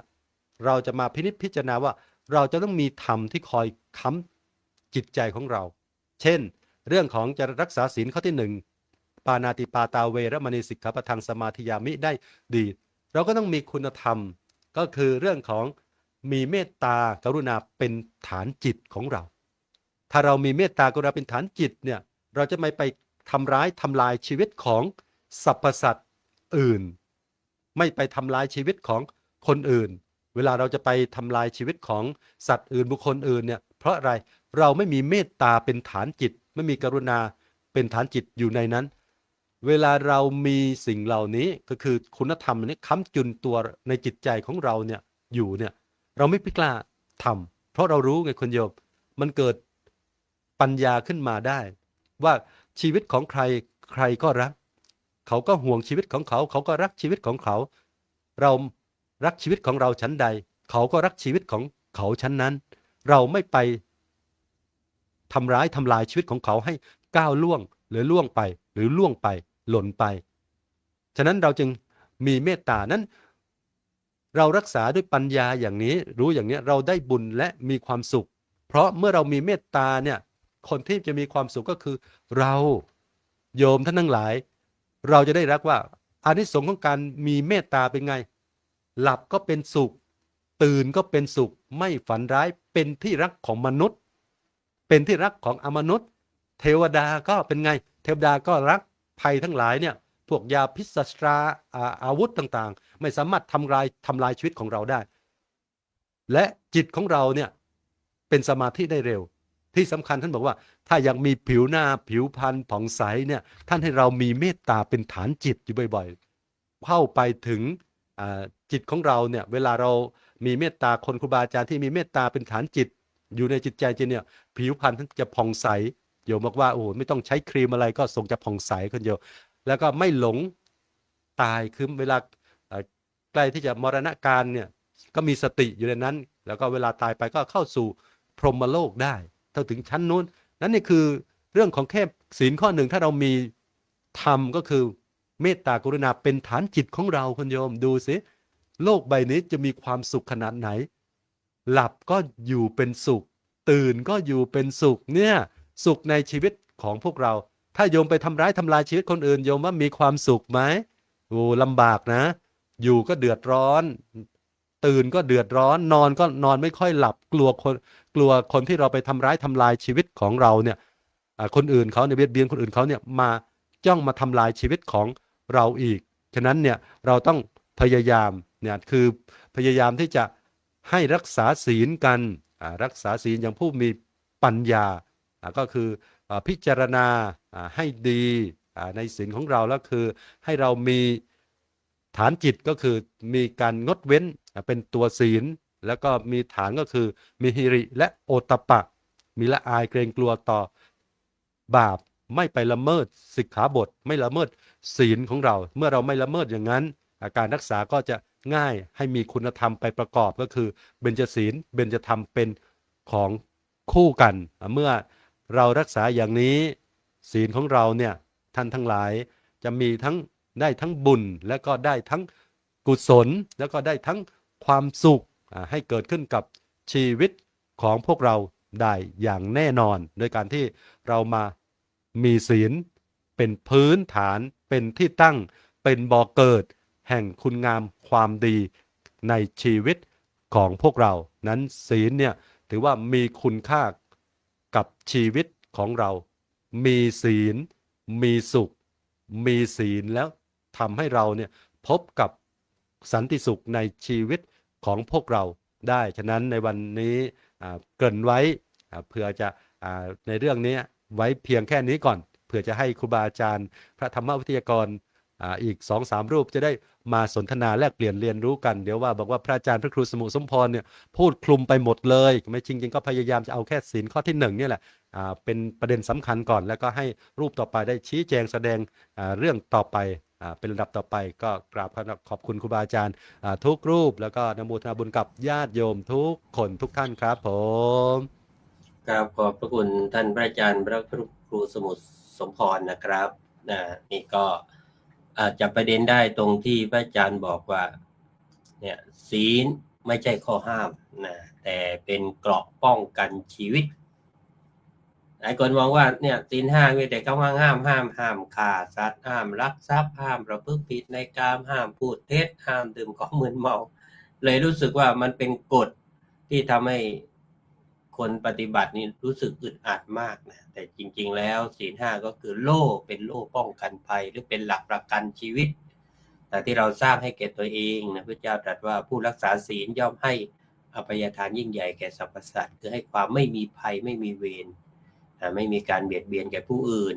เมื่อเราไปสร้างศัตรูภัยเวรก็ย่อมไม่ย้อนกลับมาหาเรานะแต่ถ้าเราไม่ปฏิบัติอย่างนี้แน่นอนว่าภัยต่างๆเกิดขึ้นแน่นะศีลที่บริสุทธิ์ก็เริ่มจากทำ2 อย่างนะหิริความละอายต่อบาปไม่กล้าทำชั่วอุตตปะความเกรงกลัวบาปนะคือผลที่จะเกิดตามมามันมีหิริโอตตปะแล้วนะการรักษาศีลจะไม่ใช่เรื่องฝืนใจต่อไปจะกลายเป็นธรรมชาตินั้นศีล5จึงไม่ใช่เครื่องพันธนาการแต่เป็นเกราะคุ้มครองชีวิตนำความสงบสู่ตนเองก็สังคมด้วยท่านจึงว่าผู้มีศีลย่อมอยู่เป็นสุขทั้งโลกนี้และเป็นเหตุแห่งความเจริญในโลกหน้าด้วยนะนั้นก็เป็นสิ่งที่เรียกว่าทุกคนทำได้นะ ไม่ใช่เป็นข้อห้ามแต่เป็นข้อควรเว้นเว้นได้ก็จะดีนะแต่ถ้าเว้นไม่ได้ปัญหาเกิดก็ต้องยอมรับให้ได้เหมือนกัน นะเพราะว่ามันเป็นเรื่องที่ใครทำใครได้นะญาติโยมสาธุชนทั้งหลายวันนี้ก็ขอขอบพระคุณท่านพระอาจารย์พระครูสมุทรสมพรนะครับนั้นเดี๋ยวจะขออนุญาตย้ายไปทางฝั่งปัตตานีบ้างพระอาจารย์นะทางโน้นเหตุการณ์เป็นยังไงบ้างสถานการณ์จะเล่าสู่กันฟังเสริมว่าคนเขามีศีลกันมากน้อยแค่ไหนนะที่ทำให้ความปลอดภัยหรือความไม่มีเวรมีภัยจะได้เป็นดินแดนแห่งความสงบกลับคืนมาครับผมขอถวาย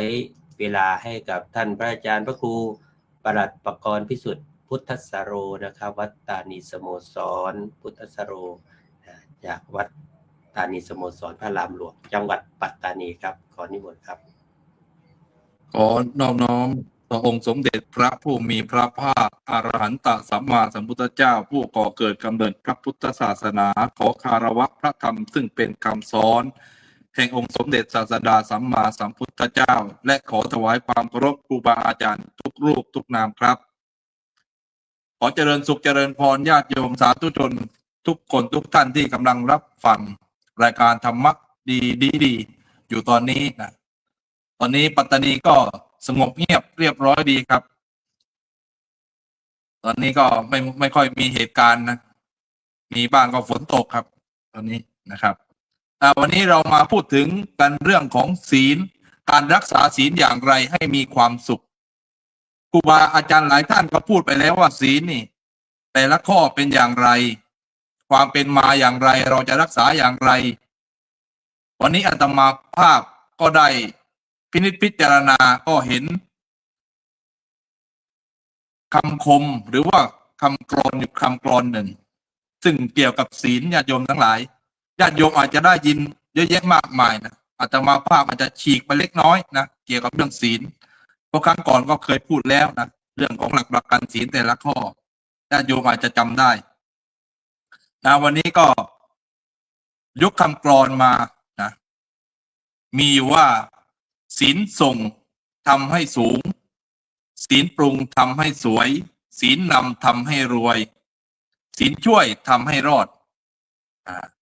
เรามาฟังกันว่าศีลเหล่านี้คำว่าศีลเนี่ยศีลส่งทำให้สูงอย่างไรศีลปรุงทำให้สวยอย่างไรศีลนำทำให้รวยอย่างไรและศีลช่วยทำให้รอดอย่างไรข้อนี้สำคัญกับปัตตานีมากพระอาจารย์ครับศีลช่วยทำให้รอดทุกวันนี้ได้ก็เพราะมีศีลนี่แหละครับมาถึงข้อที่หนึ่งญาติโยมทั้งหลายศีลส่งทำให้สูงขึ้นชื่อว่าศีลนี่ญาติโยมทั้งหลายถ้ามีศีลแล้วเราก็มีครบทุกอย่างไม่ว่าจะเป็นสิ่งของไม่ว่าจะเป็นความสุขหรือว่าสิ่งใดๆก็แล้วแต่จะเข้ามาเมื่อเรามีศีลส่งทำให้สูงก็บอกว่ายกระดับจิตใจของเราเนี่ยบางคนบางท่านยากแท้อย่างถึงก็บอกว่าจิตใจมนุษย์นี่ยากแท้อย่างถึงแต่เมื่อใดมนุษย์มีศีลแล้วศีลเท่ากันแล้วเราก็อยู่ด้วยกันได้เขาบอกว่าคนที่จะอยู่ด้วยกันได้ก็เพราะมีศีลเสมอกันนี่แหละครับก็คือสามารถทำให้ทุกๆอย่างบนโลกใบนี้สวยงามได้เช่นเดียวกันศีลส่งทำให้สูงยกระดับให้สูงขึ้นนะให้หลุดจากโลภโกรธและหลงเมื่อใดโยมหลุดจากความโลภความโกรธความหลงได้นั่นแหละศีลจะทำให้สูงในที่นี้ไม่ได้หมายถึงสูงส่งกว่าใครไม่ได้ดีกว่าใครแต่สูงพ้นคำว่ากิเลสได้เมื่อเรามีศีลญาติโยมก็สามารถบรรลุได้ด้วยการถือศีลห้านี่แหละญาติโยมทั้งหลายเพราะศีลห้าคือพื้นฐานแห่งคุณความดีทั้งหลายและที่สำคัญก็คือกายจงรักษากายเอาไว้กายนี่ก็คืออะไรกายก็คือความประพฤตินะ กายก็คือความประพฤติอย่างไรให้มีความสุข เราต้องรู้จักรักษาอะไรญาติโยมทั้งหลาย รักษาน้ำใจควบคู่ไปกับวาจาการพูดจานี่บอกทุกครั้งว่าวาจานี่เป็นตัวนำทาง จะดีหรือจะชั่ว จะเข้าใจหรือไม่เข้าใจก็ตาม อยู่ที่คำพูดนี่แหละญาติโยมทั้งหลาย เพราะฉะนั้นศีลจึงสามารถทำให้เราสูงได้ ศีลปรุงทำให้สวยเมื่อเรามีศีลแล้ว เรารักษาศีลได้ เราก็จะพูดกับคนอื่นเข้าใจ และสามารถบอกคนอื่นได้ว่าสิ่งนี้ถูก สิ่งนี้ผิด เราก็สามารถอธิบายไปได้โดยละเอียด หรือว่าด้วยความเข้าใจของเราและคนที่รับฟัง เพราะฉะนั้นเราไม่ต้องปรุงแต่งอะไรมาก เราไม่ต้องปรุงแต่งหน้าตา ไม่ต้องปรุงแต่งสิ่งของให้ดูดีในทางสังคม แต่เราปรุงที่จิตใจของเรา เมื่อจิตใจของเราดีแล้ว หน้าตาของเราก็จะอิ่มเอิบไปด้วย เพราะเรามีศีล นี่คือการปรุงศีลทำให้สวย ศีลนำทำให้รวยอย่างไรญาติโยมทั้งหลายอาจจะเข้ากับศีลข้อที่สองก็คืออทินนาทานาเวรมณีสิกขาปะทังสมาธิยามิ การไม่เบียดเบียนผู้อื่น การไม่ลักทรัพย์ผู้อื่น เมื่อเราไม่เบียดเบียนผู้อื่น เมื่อเราไม่ไปยุ่งกับทรัพย์สินของผู้อื่นแล้ว ศีลจะทำให้เรารวยในที่นี้หนึ่งก็คือรวยน้ำใจนี่เป็นสิ่งที่สำคัญที่สุดในปัจจุบันญาติโยมทั้งหลาย โดยเฉพาะปัตตานียะลาและนาราธิวาสมีคำกล่าวที่ว่าอันสงครามตัวข้าไม่เคยหวั่นช้างตกมันตัวข้าไม่เคยหนี3 จังหวัดยะลานาราปัตตานีบิณฑบาตทีจีวรขาดบาดกระเด็นนี่แหละญาติโยมทั้งหลายเมื่อเรารักษาทรัพย์สินเอาไว้ได้แล้วนะทรัพย์สินในที่นี้ก็คือศีลเมื่อเรารักษาศีลไว้ได้แล้วนะต่อให้มีโจรมาทำร้ายเราหรือว่าใครมาทำร้ายเราด้วยคำพูดหรือด้วยการกระทำทางกายก็ดีนะเราก็จะไม่รู้สึกโกรธและเข้าใจในสิ่งที่เขากำลังทำและสิ่งที่เราทำได้ก็คือการให้กำลังใจแล้วก็ให้ข้อคิดกับคนนั้นนะเพื่อที่จะเปลี่ยนได้เราอาจจะเปลี่ยนไม่ได้หรอกญาติโยมทั้งหลายเปลี่ยนใจใครไม่ได้ให้เราเปลี่ยนตัวเราเองดีที่สุดนะศีลนำทำให้รวยก็คือไม่เบียดเบียนผู้อื่นไม่ลักทรัพย์ผู้อื่นทั้งทางกายวาจาแล้วก็ใจเมื่อมีใจแล้วนะทำอะไรก็จะเจริญรุ่งเรืองนะด้วยสัมมาอาชีวะการประกอบอาชีพชอบทำให้ทรัพย์สินนั้นเจริญงอกงามขึ้นนี่แหละญาติโยมทั้งหลายศีลนำทำให้รวยและข้อที่สำคัญที่สุดสำหรับ3 จังหวัดชายแดนภาคใต้ตอนนี้ก็คือศีลช่วยทำให้รอดป้องกันไม่ให้ตกไปอยู่ในอบายภูมิและรอดพ้นจากเวรภัยสังคม3 จังหวัดชายแดนภาคใต้ญาติโยมทั้งหลาย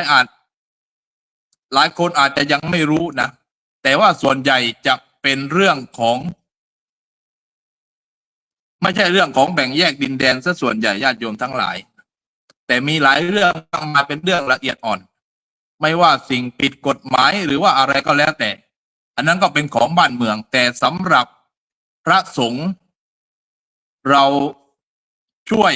หนึ่งก็คือให้กำลังใจญาติโยมที่เป็นชาวไทยพุทธนะด้วยการให้ธรรมะนี่แหละญาติโยมทั้งหลายธรรมะนี่เป็นตัวสำคัญนะเป็นสิ่งสำคัญที่สุดเป็นคำสอนของพระพุทธองค์ที่สามารถเข้าถึงได้ทุกวัยไม่ว่าจะเป็นวัยรุ่น วัยชาราก็เข้าถึงได้ และท่านเหล่านั้นให้รักษาศีล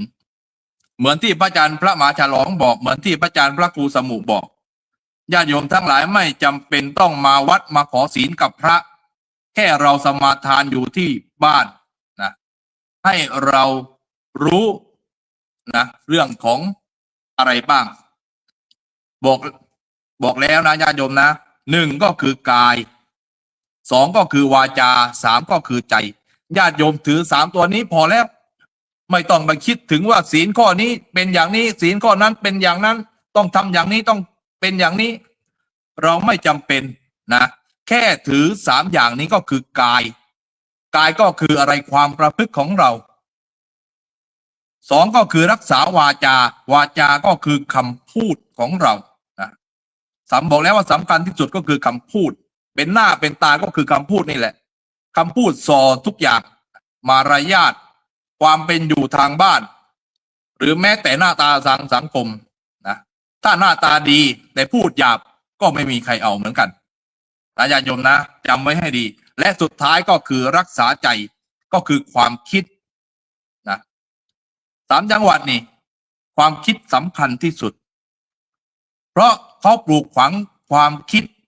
ให้เยาวชนในทางที่ผิดก็เลยเกิดเหตุการณ์แบบนี้นะเมื่อไรเขาเปลี่ยนความคิดได้นะหรือว่าเราเป็นพระนี่ถึงว่าเป็นคนต่างศาสนิกนะแต่กับผมหรือว่าอาตมาภาพนี่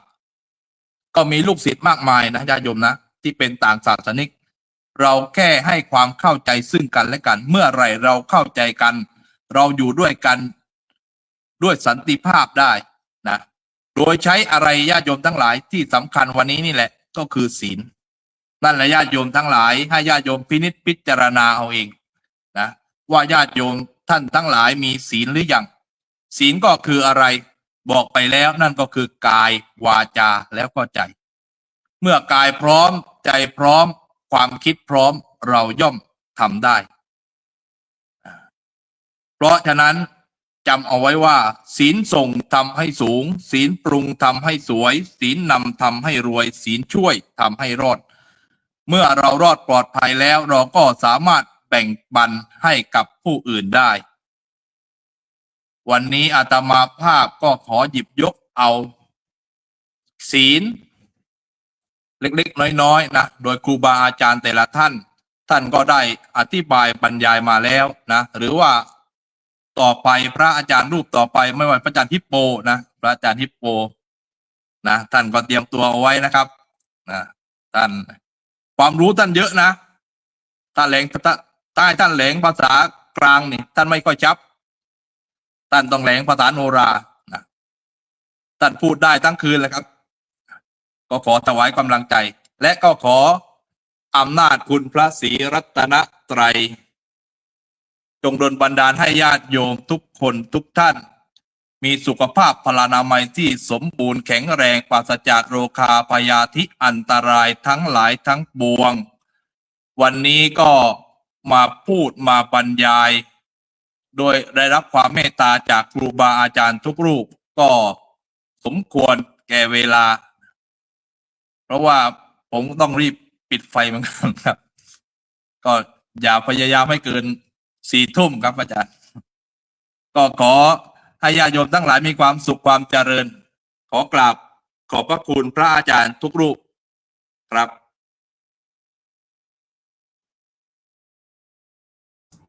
ขอบพระคุณท่านพระอาจารย์พระครูประหลัดประกรณ์พิสุทธิ์พุทธสโรนะครับจากปัตตานีสโมสรพระรามหลวงจังหวัดปัตตานีอย่างมากเลยนะครับถึงขั้นที่เรียกว่าพระอาจารย์รามาภูมิธรรมอาจารย์มามิภูต้องยกนิ้วให้ทั้ง2 ข้างเลยนะครับนะ2หัวแม่โป้ง2 นิ้วเลยก็เรียกว่าอยู่เพื่อรักษาศรัทธาญาติโยมในพื้นที่ที่ค่อนข้างจะมีความเสี่ยงนะแต่ท่านก็ปักหลักนะไม่หนีทำความดีด้วยการใจศีลเป็นการช่วยนะเรียกว่าศีลส่งทำให้สูงศีลปรุงทำให้สวยศีลนำทำให้รวยศีลช่วยทำให้รอดผมก็มีโอกาสได้ไปร่วมเสวนากับตุ้ยหม่ำนะ ถามว่าตัวอิหมัมเราคุยกันเรื่องอะไรดีบอกพระอาจารย์เอาเรื่องศีล 5เลยให้พระพูดเรื่องศีล 5อิหมัมก็เริ่มเลยปานาติปาตาเวรมณีก่อน นะอิหมัมว่านะครับปานาติปาตาเวรมณีแล้วก็ให้พระช่วยแปลให้ด้วย นะจนถึงข้อ 5เลยนะคุยกับนักเรียนนะนักเรียนฟังกัน 200-300 คนส่วนมากก็จะเป็นมุสลิมทั้งนั้นนะครับในพื้นที่บางโรงเรียนเนี่ยนักเรียนไทยพุทธ300 คนในนักเรียนไทยพุทธสัก20-30 คนงั้นมุสลิมเอกใจว่าทำไมตัวอิหมัมปานาติปาตาเวรมณี นะก็เป็นสิ่งที่ให้เห็นว่าศีลเนี่ยถ้าใครปฏิบัติแล้วก็ได้รับประโยชน์ทั้งนั้นนะครับจะนับถือไม่นับถือก็แล้วแต่เมื่อคุณมีศีลเป็นสตรีไม่มีศีลก็สิ้นสวยบุรุษด้วยไม่มีศีลก็สิ้นสีเป็นพระภิกษุไม่มีศีลก็สิ้นดีเป็นข้าราชการศีลไม่มีก็หยาบคายท่านว่าอย่างนั้นนะก็เรียกว่าถ้าไม่มีศีลไม่ว่าใครก็ตามก็นะเรียกว่าไม่น่ารักทั้งนั้นเอาล่ะครับก็เดี๋ยวจะถวายต่อไปทางไหนดีครับจะไปละโนดแล้วครับนะหรือว่าจะพ้นไปโคราชก่อน นะโคราชก็รออยู่แล้วตอนนี้นะกำลังพัฒนาวัดตอนนี้ไม่มีแบ็คกราวด์ข้างหลังที่มันเป็นภาพมายาแต่เป็นภาพจริงนะที่เรียกว่าเป็นทั้งพระอุโบสถเป็นทั้งอุโบสถด้วยเป็นทั้งศาลาการประเรียนด้วย2 in 1นะซึ่งท่านพระอาจารย์พระมหาภูมิธรรมท่านไปปฏิบัติหน้าที่รักษาการเจ้าวาดอยู่ที่วัดโนนหนองขามนะครับจังหวัดนครราชสีมาจะนิมนต์ท่านไว้หลังเพื่อนนะครับ แหมเกินมาตั้งนานเนี่ยแจ้งก่อนเพราะว่าเดี๋ยวทีละโนดเผื่อว่าลูกโนดจะหล่นได้ก่อนนะครับนะเพราะว่าตอนนี้ป่านนี้เขาขึ้นตาลกันหรือเปล่าไม่ทราบเอาขอนิมนต์ท่านพระอาจารย์เอกพันธ์เอกวันโนนะครับหลวงพี่ฮิปโปจากวัดมหาการ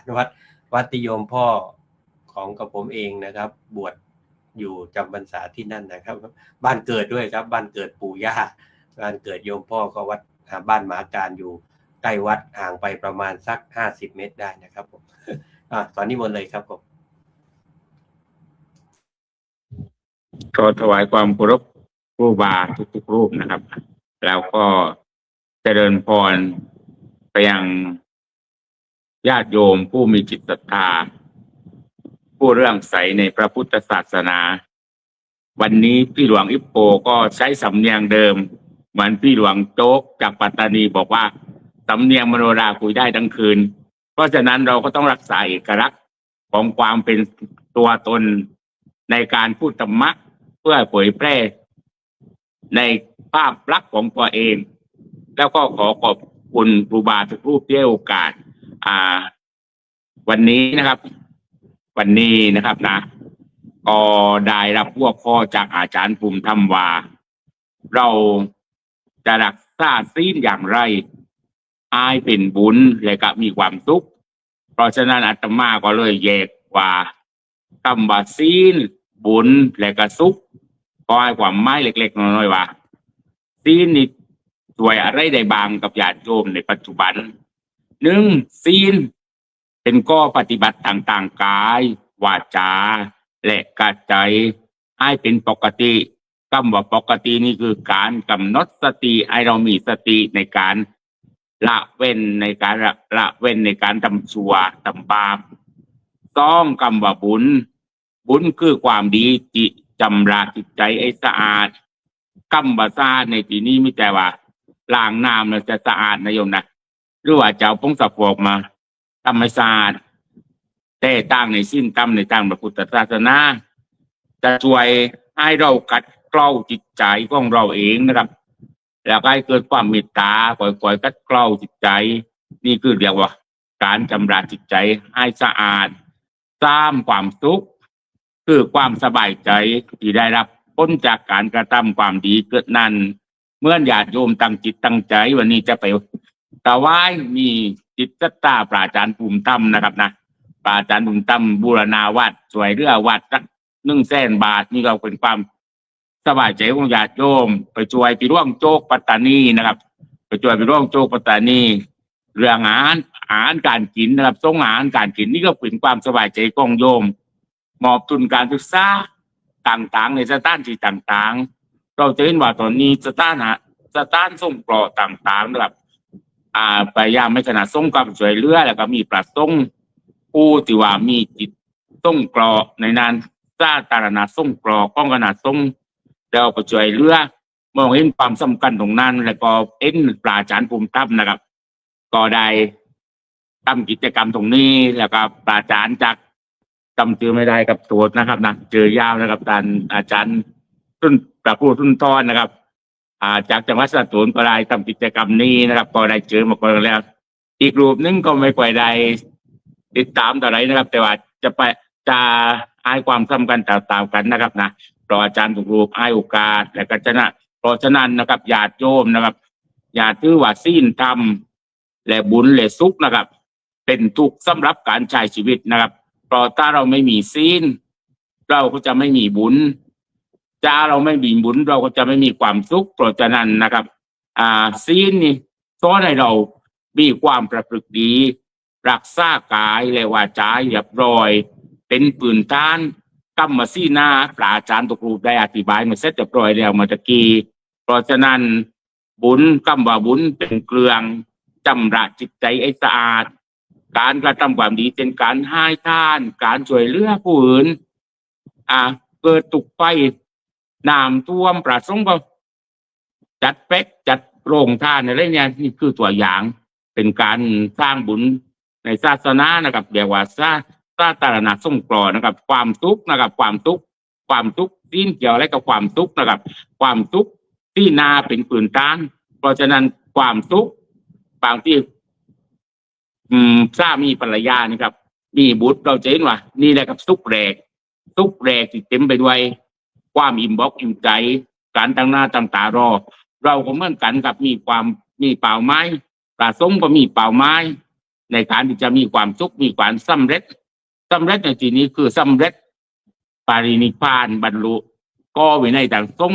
รักษาศีลทุกสิ่งทุกอย่างของทรงญาติโยมก็เหมือนกันกับเราปฏิบัติได้กับซึ่งเราไม่ได้มาวัดก็เราปฏิบัติได้ปฏิบัติศีลนี่ไม่ได้อยู่ที่วัดกับเมื่อพระอาจารย์พูดมากับศีลไม่ได้อยู่ที่วัดศีลมันอยู่ที่ตัวเรากับสติเราเพราะฉะนั้นเราเป็นมนุษย์ผู้มีได้ชื่อว่าผู้มีปัญญาศีลบุญเหล่านี้แหละครับจะนุ่นนำให้เรามีสติในการนุ่นนำช่วยเหลือสังคมมาอยู่เป็นปืนต้านแห่งความสุขแห่งการพัฒนาชีวิตและหน้าที่การงานของเราให้เกิดความสำเร็จในทุกๆด้านเพราะฉะนั้นวันนี้ถือว่า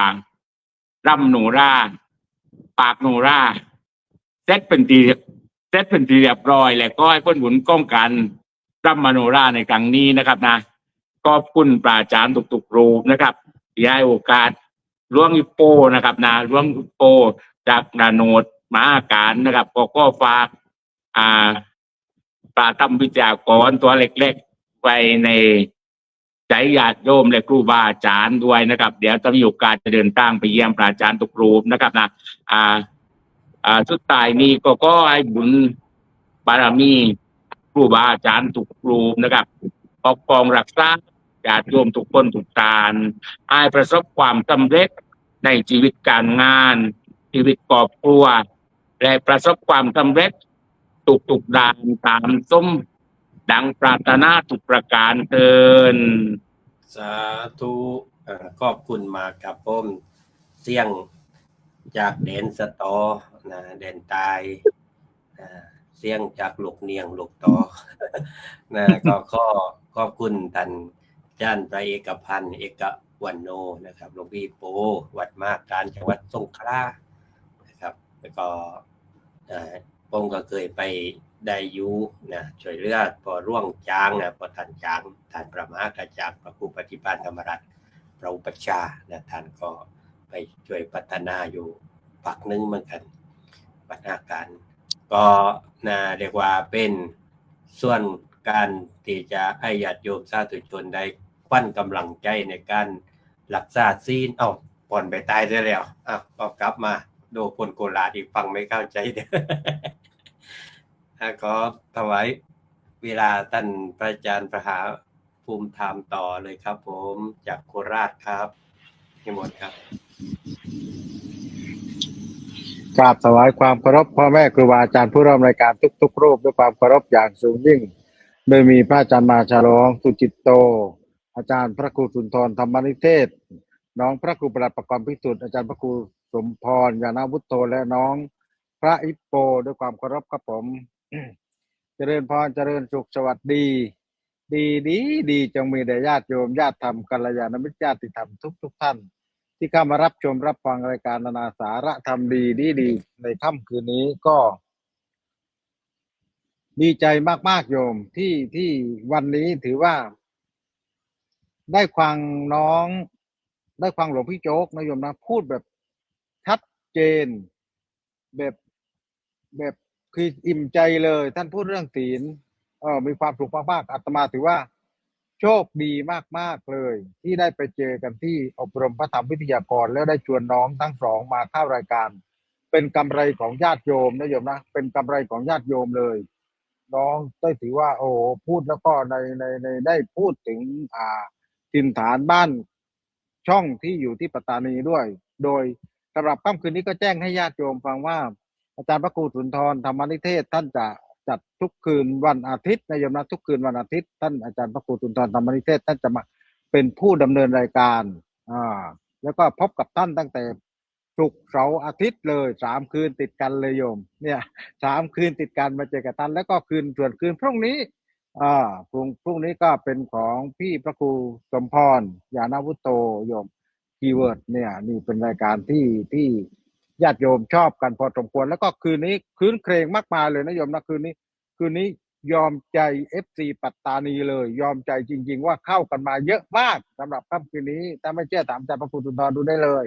โยมคืนนี้ FC ปัตตานีคือว่ารถทัวร์มาที่โคราชเลยโยม คืนนี้แซงทุกขบวนเลยคืนนี้FC จากปัตตานีแซงเข้ามาทุกขบวนเลยเพราะฉะนั้นหัวข้อที่ว่ารักษาศีลอย่างไรให้ได้ทั้งบุญ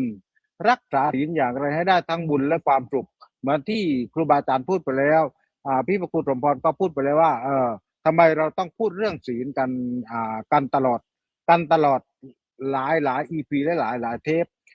เมืองไทยต้องพูดเรื่องศีลเน้นเรื่องศีลย้ำเรื่องศีลให้มาก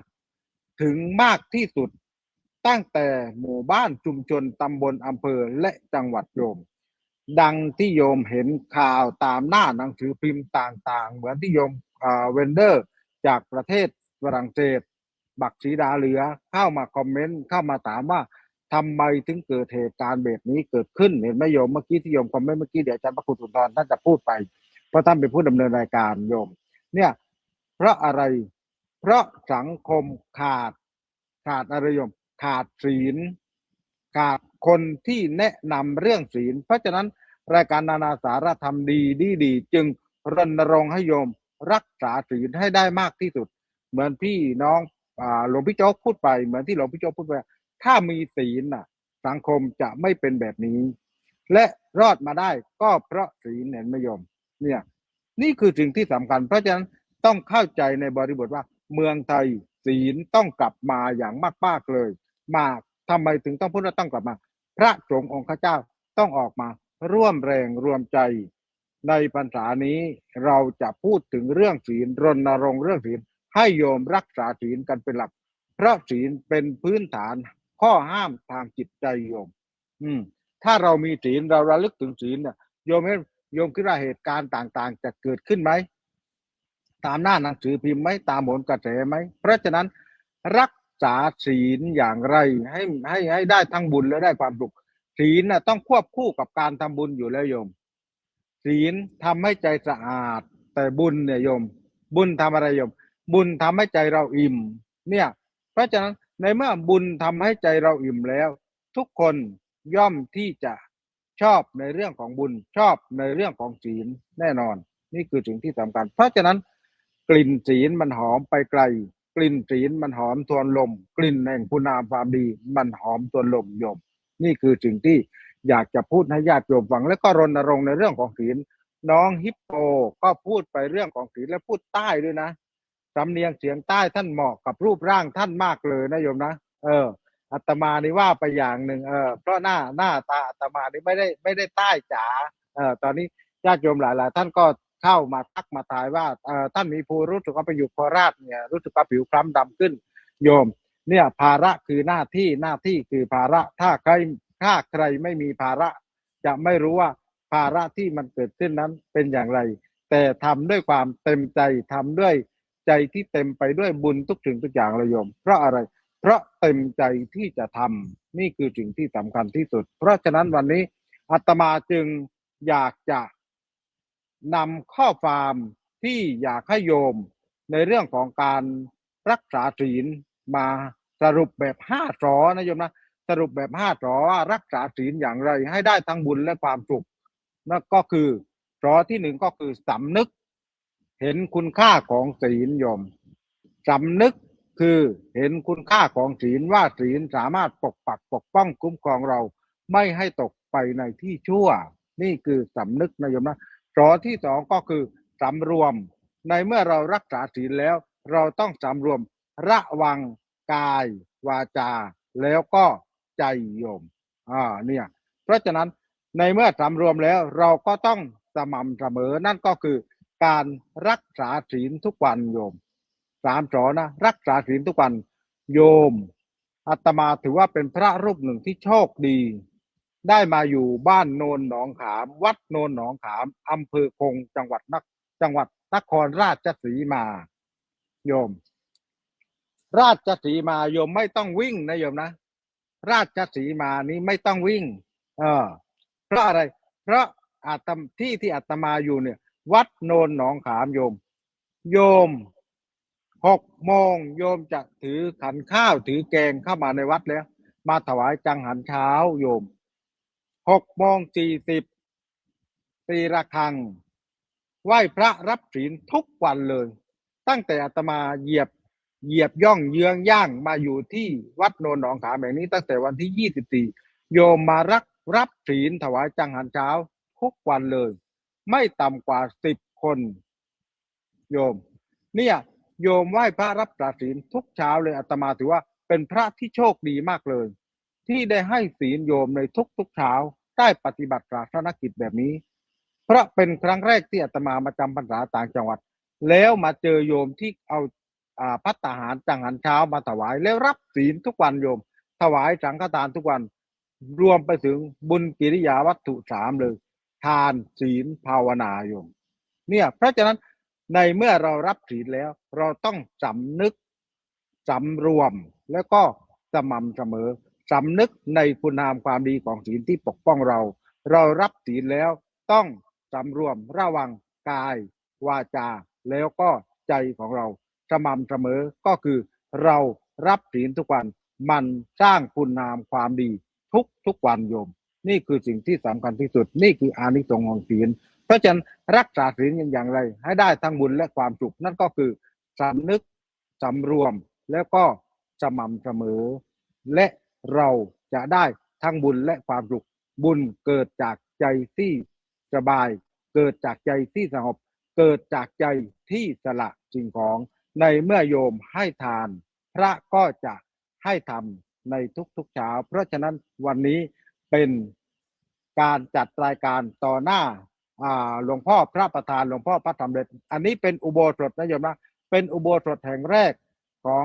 วัดโนนหนองขามที่สร้างมาเป็นระยะเวลา6 ปีเป็นอุโบสถ 2 in 1เป็นทั้งอุโบสถแล้วก็เป็นทั้งศาลาด้วยเนื้อที่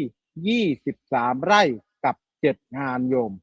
23 ไร่กับ7 งานณบนพื้นที่แห่งนี้อาตมาถือว่าเป็นพระที่โชคดีรูปหนึ่งที่ได้มาจำพรรษาที่นี่ได้พบ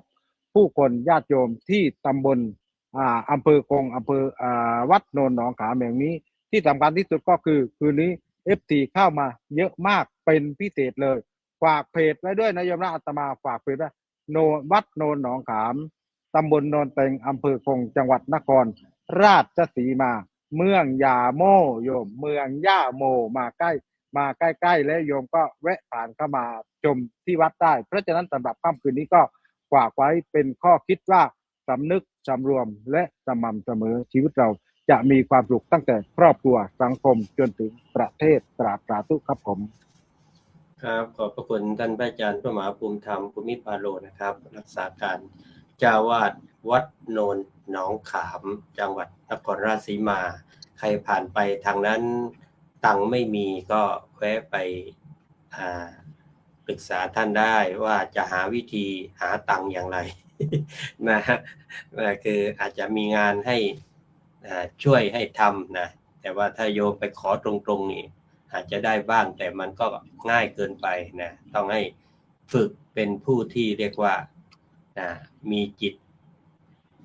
มีน้ำใจในการที่จะช่วยเหลือแบ่งปันนะอาจจะไปช่วยถางหญ้าให้ท่านบ้างนิดหน่อยนะสักเรียกว่าลดภาระลดความลำบากที่พระหนุ่มๆซึ่งไปฟื้นฟูวัดที่กำลังพัฒนาเนี่ยมันก็ต้องเหนื่อยหน่อยนะครับผมก็ขอถวายกำลังใจด้วยนะเนื่องจากว่าพระอาจารย์มีจิตใจที่ตั้งมั่นให้ธรรมะฝากญาติโยมสำนึกเห็นคุณค่าของศีลสำรวมระวังกายวาจาใจให้ดีแล้วก็สม่ำเสมอคือทำให้ทุกวี่ทุกวันสม่ำเสมออย่าไปทำหยุดทำหยุดมันก็เหมือนกับจะต้มน้ำร้อนทั้งทีก่อไฟแล้ว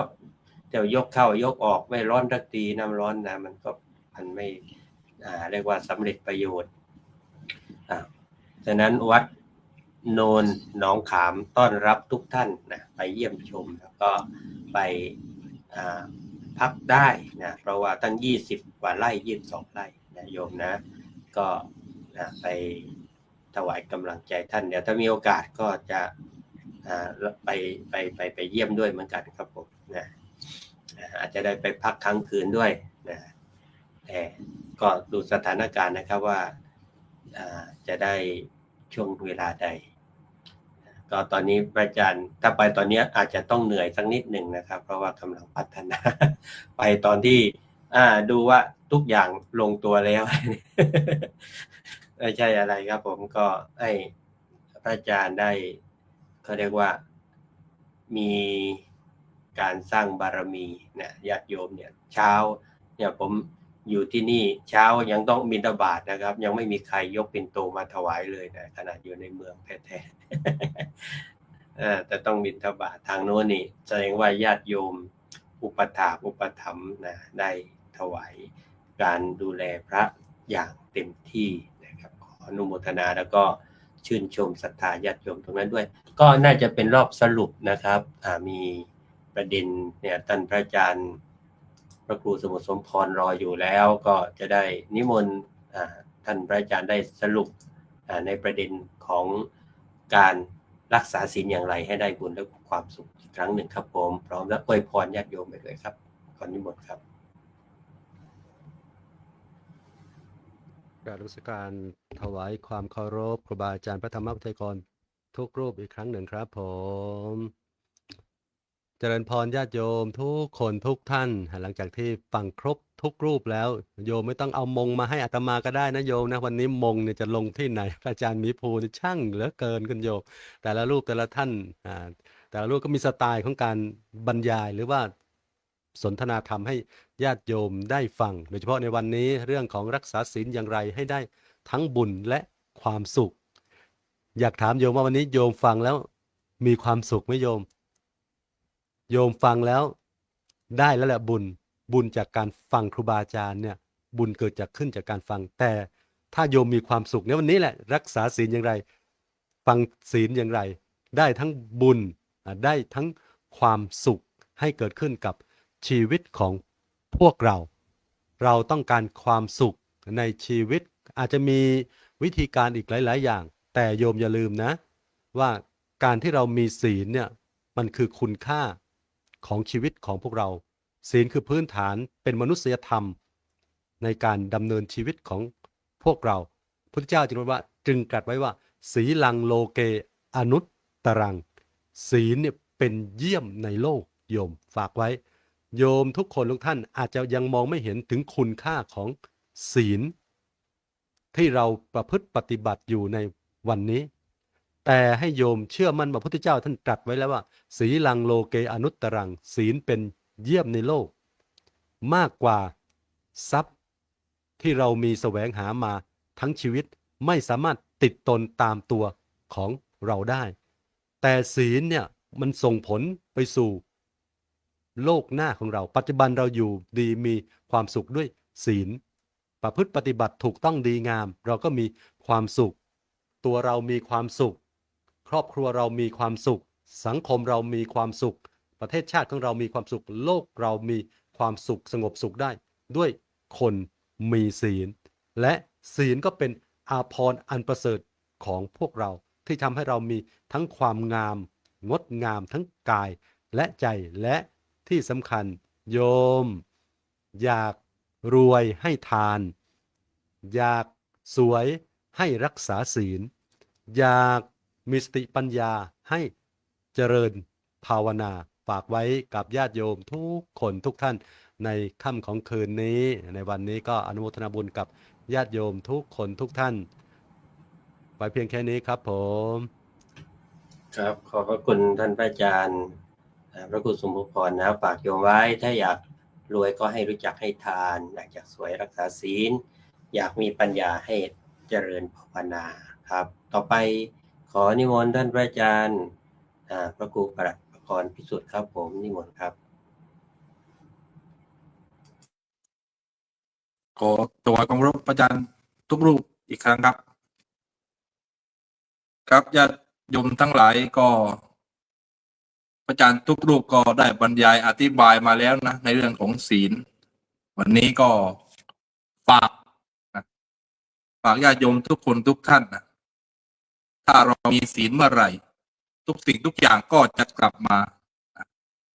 ศีลธรรมจะกลับมาโลกจะสงบสุขนะเหมือนที่อาตมาภาพภาวนาไว้ทุกวันนะ3 จังหวัดชายแดนภาคใต้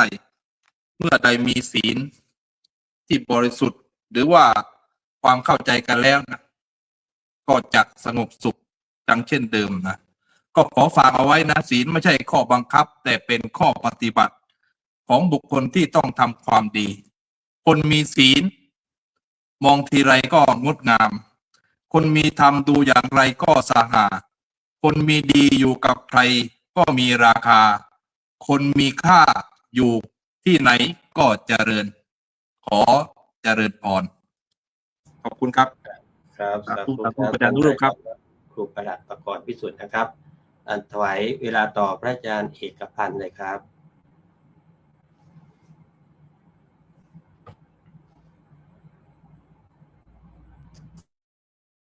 ครั้งไหมครับขอถวายความเคารพครูบาอีกครั้งนะครับครูบาอาจารย์อีกครั้งถือว่าครูบาอาจารย์ทุกรูปก็พูดสาระธรรมะเกี่ยวกับศีลมาครบถ้วนสมบูรณ์แล้วก็ศีลเนี่ยฝากไปยังญาติโยมทุกคนทุกท่านว่าศีลเป็นตีปึงเป็นข้อปฏิบัติเป็นแรงหยุดเหนี่ยวจิตใจให้เรารู้สึกว่ากลัวกับสิ่งที่ทำที่ไม่ถูกต้องและให้เรามีสติตลอดเวลาในการดำเนินชีวิตเกี่ยวกับศีลเกี่ยวกับบุญเกี่ยวกับสุขท้ายนี้ก็อยากโยมทุกคนทุกท่านนะครับประสบกับความทุกข์ความเจริญในหน้าที่การงานและการประสบความสำเร็จกับทุกๆโอกาสที่จิตจึงในทุกๆโอกาสนะครับเจริญพรครับครับขอบพระคุณครับท่านอาจารย์เอกพันธ์นะครับอาจารย์กิปโป้มาต่อโดยอาจารย์มีผู้นะครับอาจารย์ประมาภูธรรมนะครับผมนิมนต์ครับกราบขอบพระคุณพ่อแม่ครูบาอาจารย์ผู้ร่วมรายการทุกรูปเป็นอย่างมากเลยครับผมสำหรับค่ำคืนนี้ F4 เข้ามาเยอะแยะมากมายเลยโดยเฉพาะจากปัตตานีที่เข้ามาเยอะมากเลยคืนนี้เข้ามาให้กำลังใจหลวงพี่โจ๊กมากมายเลยสำหรับค่ำคืนนี้นะโยมนะส่วนอาตมาก็มีความสุขมากมายเลยในเรื่องของการได้ฟังธรรมไปด้วยแล้วก็ได้นำธรรมคืนนี้แหละไปพูดให้ญาติโยมที่มาทำบุญถวายจังหันเช้าได้ฟังในทุกเช้าอาตมาเน้นเรื่องของการปฏิบัติเน้นเรื่องของการสร้างคนเพราะในเมื่อถ้าเราสร้างคนสร้างด้วยอะไรโยมสร้างด้วยศีล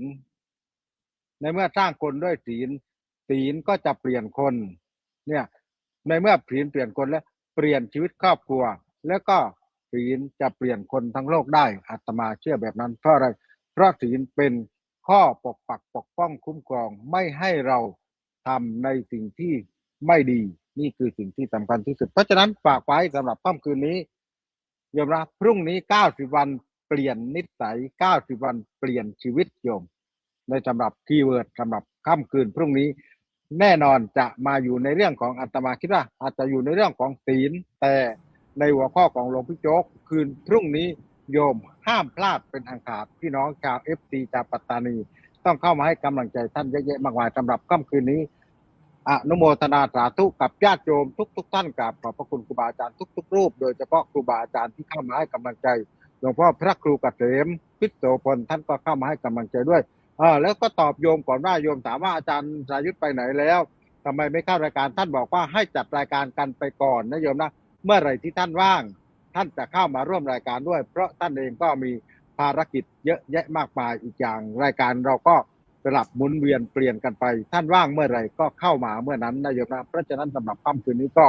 อนุโมทนาสาธุกับญาติโยมทุกท่านถึงขึ้นรายชื่อขานรายนามแต่ว่าผ่านหน้าจอสำหรับค่ำคืนนี้ธรรมย่อมคุ้มครองผู้ปฏิบัติธรรมในเมื่อเรารักษาศีลนั่นเลยโยมจะรักษาเราไม่ให้ตกไปในที่ชั่วกราบพระถูกับพมครับก็ขอบคุณครูบาอาจารย์ทุกรูปนะครับที่ได้เมตตานี่เบิดอยู่ตายพี่นี่ที่จริงแบบนะถึงว่าไม่ตายก็เมื่อนี้ตายแล้วนะเราอยู่ภูเก็ตปักตายนะก็แต่ว่าความก็ขอบคุณอย่างสูงนะครับผมในการมาร่วมแบ่งปันนะการช่วยกันเผยแผ่ธรรมนะแล้วก็ค่ำคืนนี้หัวข้อรักษาศีลอย่างไรให้ได้ทั้งบุญและความสุขศีลทำให้ได้ทั้งบุญและความสุขคือศีลที่รักษาด้วยสติและเมตตาทำให้บุญเกิดเพราะไม่เบียดเบียนผู้อื่นความสุขเกิดเพราะใจสะอาดสว่างสงบไม่เดือดร้อนในภายหลังนะจำว่าศีลรักษาคนรักษาศีลใจจึงเป็นสุขและบุญจึงเกิดขึ้นได้ทุกวันวันนี้ก็คงจะโยมอิ่มบุญกันเต็มที่แล้วนะอิ่มสุขกันเต็มที่ก็เพราะวันนี้ได้มีครูบาอาจารย์ที่ได้มอบธรรมะดีๆที่ทำให้ญาติโยมฟังแล้วบอกว่ามีความสุขด้วยก็ขอให้โยมนะเป็นผู้ที่อยู่กับความสุขนี้กันไปนานๆนะด้วยการอยู่กับรายการนานาสารธรรมดีนี่แหละจะได้สุขกันทุกคืนขอให้ทุกท่านได้รับอานิสงส์เกิดขึ้นจากการฟังธรรมคือเกิดดวงตาปัญญามองเห็นตามความเป็นจริงแล้วใช้ชีวิตไม่หยุดนิ่งกับที่ด้วยความไม่ประมาทในการสร้างบุญสร้างบารมีสร้างสิ่งที่จะช่วยให้รอดคือศีลปลอดภัยทุกท่านทุกคนเถิด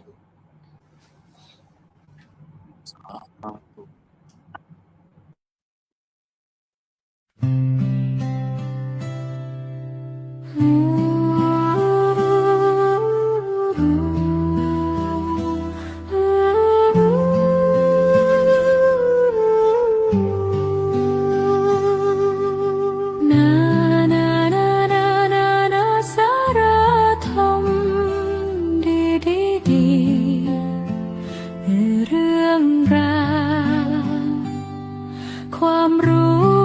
คู่ใจธรรมะงดงามฟังแล้วชื่นบานสุขใจทุกวันโลกวันนี้หมุนไปไม่หยุดพักหลายคนเหนื่อยนักกับเรื่องราวมากมายมาฟังธรรมะเติมพลังหัวใจสร้างแสงสว่างไว้ให้ชีวิตก้าวเดินนานาสารธรร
กเรื